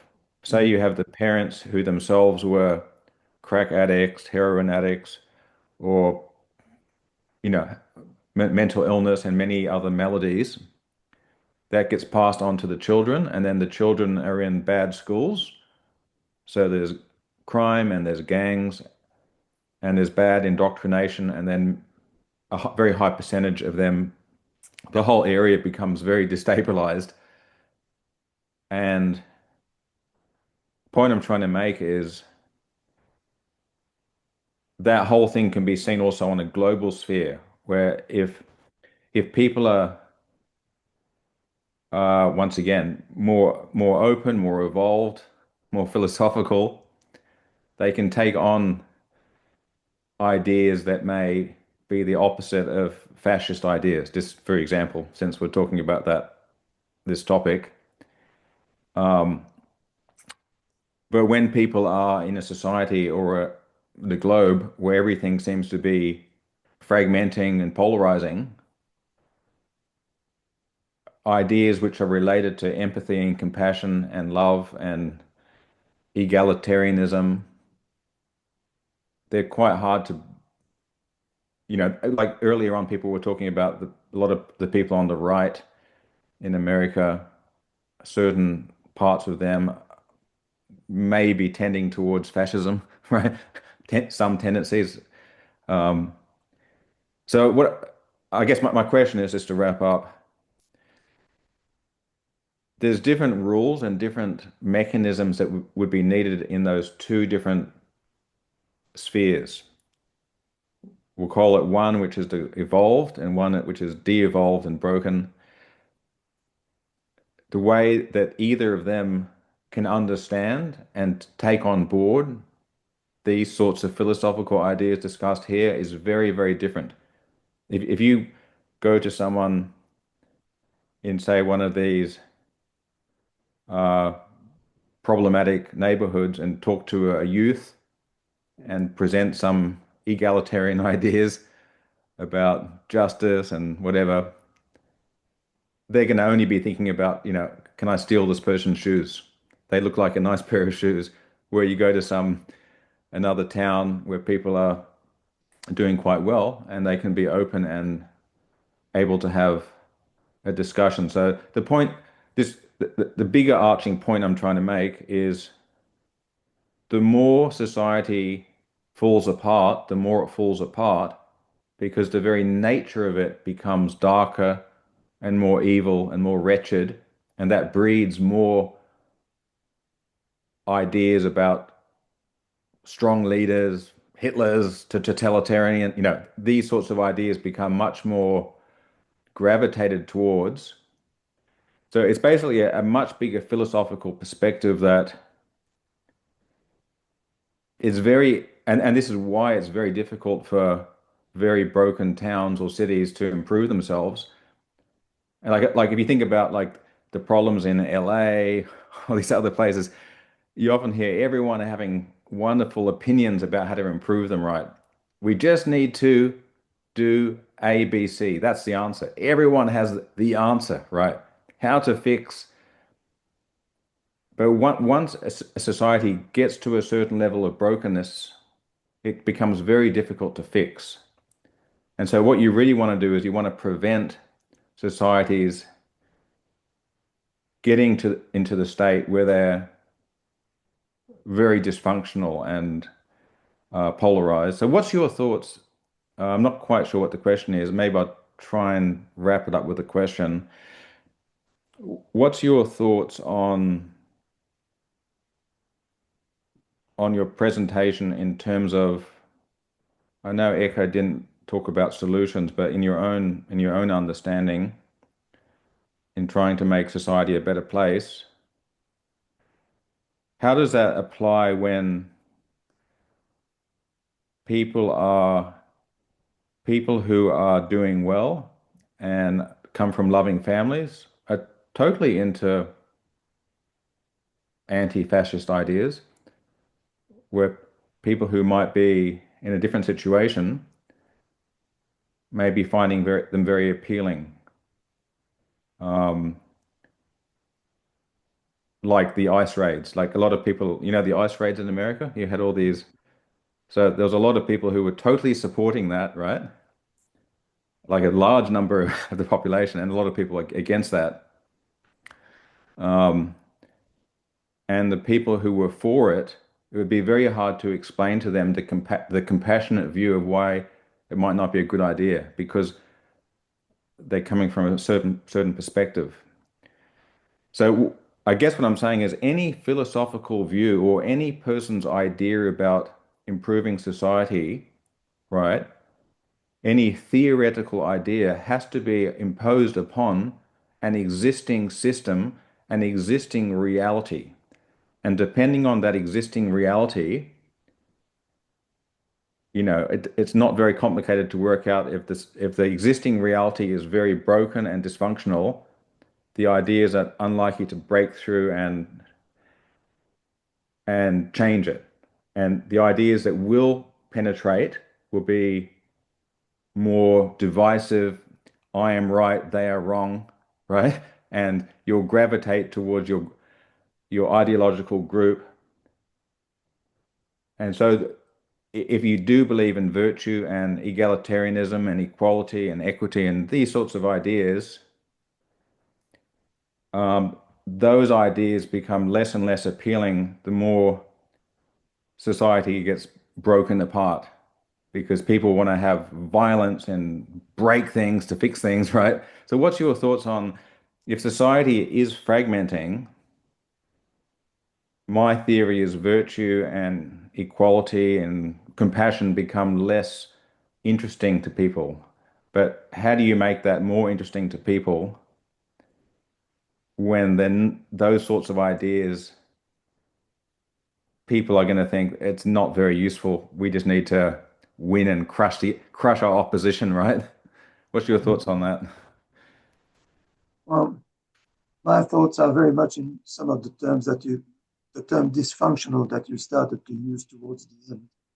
And as soon as you started giving examples, that's what I was thinking about.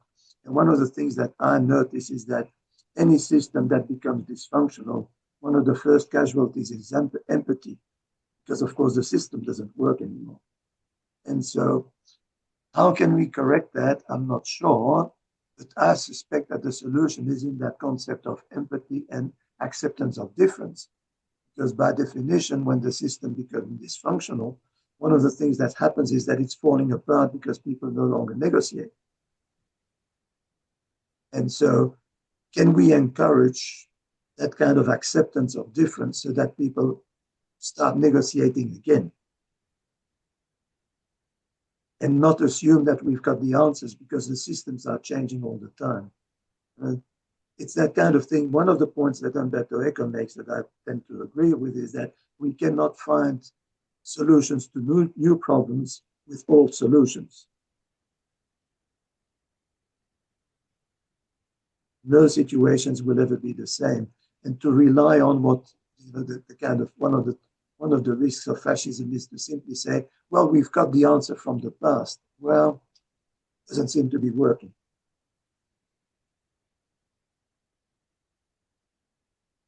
And in a way that makes sense. It's the teleological approach. We don't solve problems by looking at the past. We solve problems by looking at the future. Where do we want it to be? Which is not necessarily easy. Yeah, because like if you think about how America is very polarized at the moment, which is pretty obvious, one of my views of the cause of that, it's that this Trump is a symptom. That's the first thing. But second of all, already before this change, there was already a lot of instability underneath with the change of technology and social media. There was a lot of things going underneath the surface. And so people were already very unstable in society. And then you had, a charismatic leader who came in and riled up the masses. And then now we have this high polarization. But what I'm trying to say is there was already something there for it to breed upon, right? Oh, yeah. Yeah. Thanks, Pierre. You're welcome. Thank you, Conrad. Thank you, Conrad.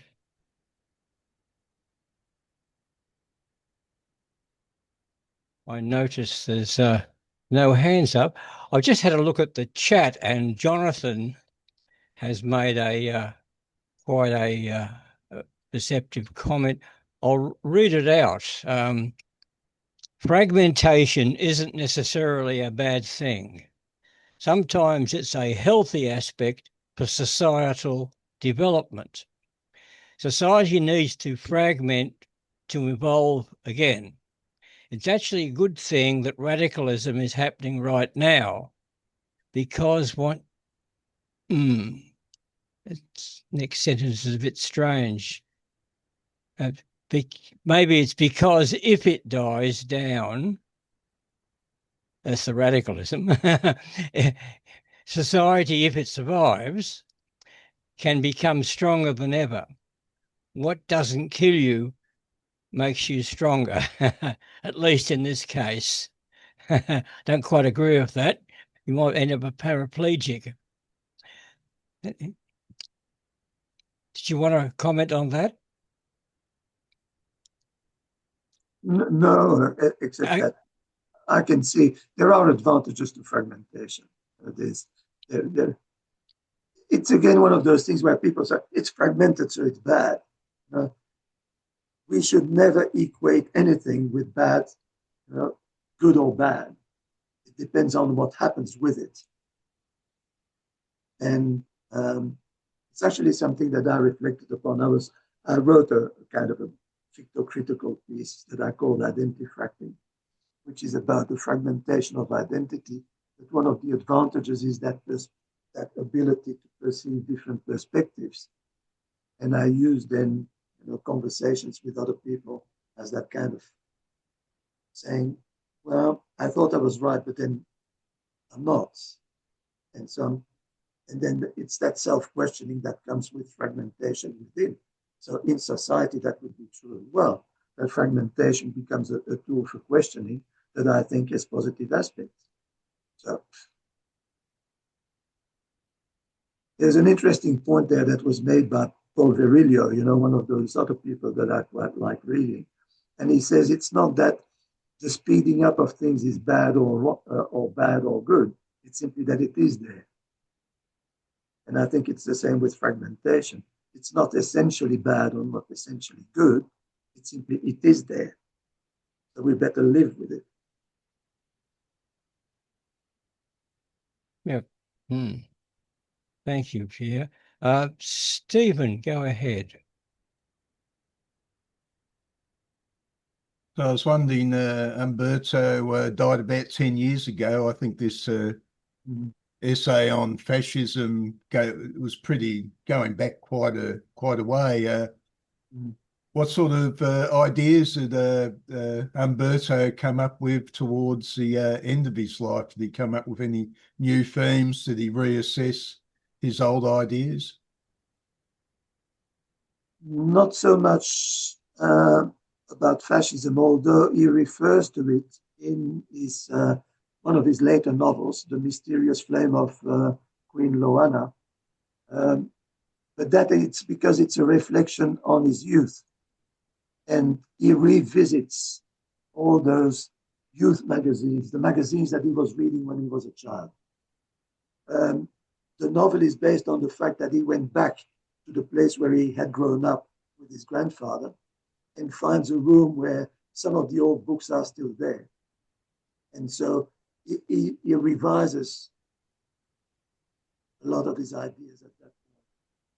What I find interesting with Eco is that the further he goes in life, the more he starts having that kind of continuous questioning, which is happening particularly in his novels, but even in his essays.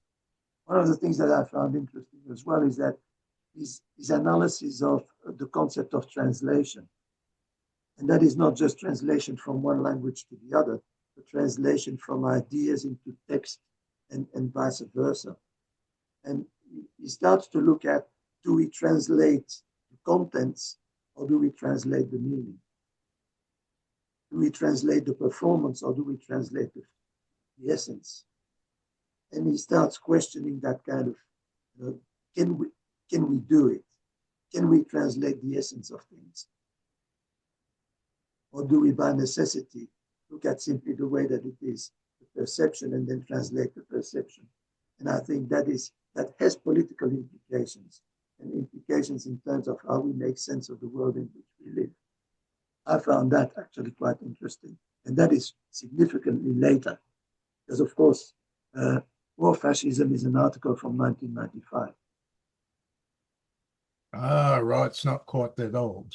Yeah, I thought it might have been older. No. Okay. It is from 1995, but he makes it quite clear because he was asked to reflect upon the end of the Second World War. And he goes back then to his youth and puts fascism in the context of what his experience was in the first 13 years of his life.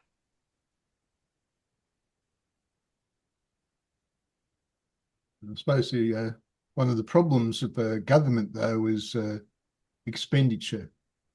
And Europe, there was such a high demand for welfare states, perhaps other elements.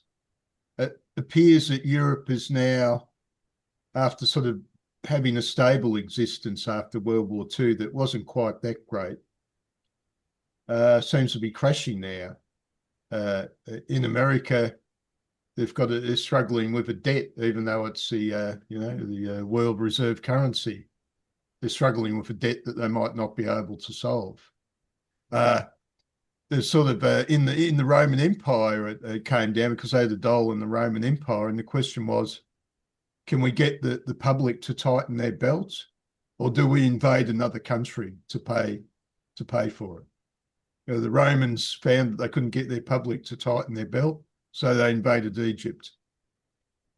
Donald comes in and he's trying to get people to tighten their belt. That falls dead flat. So now he seems to be trying to invade other countries to deal with the debt. Which way are you going to go? Thank you.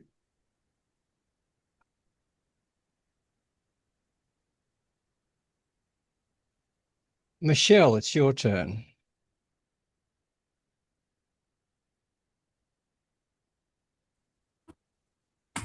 Thank you, David. Go ahead. Yeah. Sir Pierre, and to the group. I think it's just about time on this planet where everyone is saying, why, oh, why don't we all just have global world peace right now? Answer is global distribution of goods, services, food, healthy, good drink, good clean water, good food for everyone to eat, healthy food, not just oatmeal or porridge and ramen soup and rice. Even though the 25,000 children that starve to death a day of no food and malnutrition, that's all they can get because their little bodies can't handle stuff like McDonald's cheeseburgers and steak. Because if they got that food, it would kill them because their bodies are that malnourished that it can't handle those kind of hearty nutrients. So I mean, and Jesus said the poor you will always have with you. I mean, will the poor remain in the kingdom of heaven? The meek shall inherit the earth. Oh yes, this may be true, but what kind of earth shall it be after the oceans boil and turn to blood and stinky sulfur and ash and rain down from the heavens? What kind of earth shall the meek intend to inherit?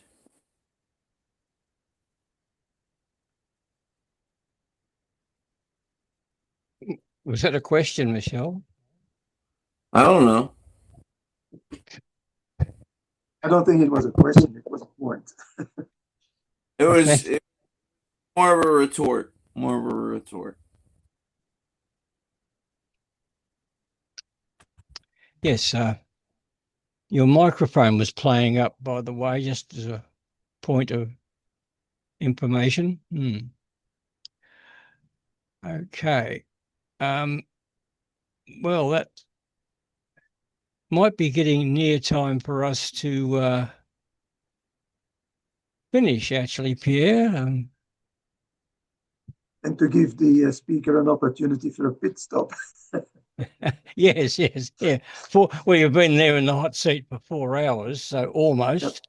Yeah. Exactly. Yeah. Yes. Well, thank you for lasting the distance. As always, I must admit that as always, I really value the discussions. They're really a lot of. I always take an awful lot out of it. Really, very, very important points. Yes, and there are those here who are going to go on to continue the discussion on Will's Zoom platform. Will, can you tell everyone?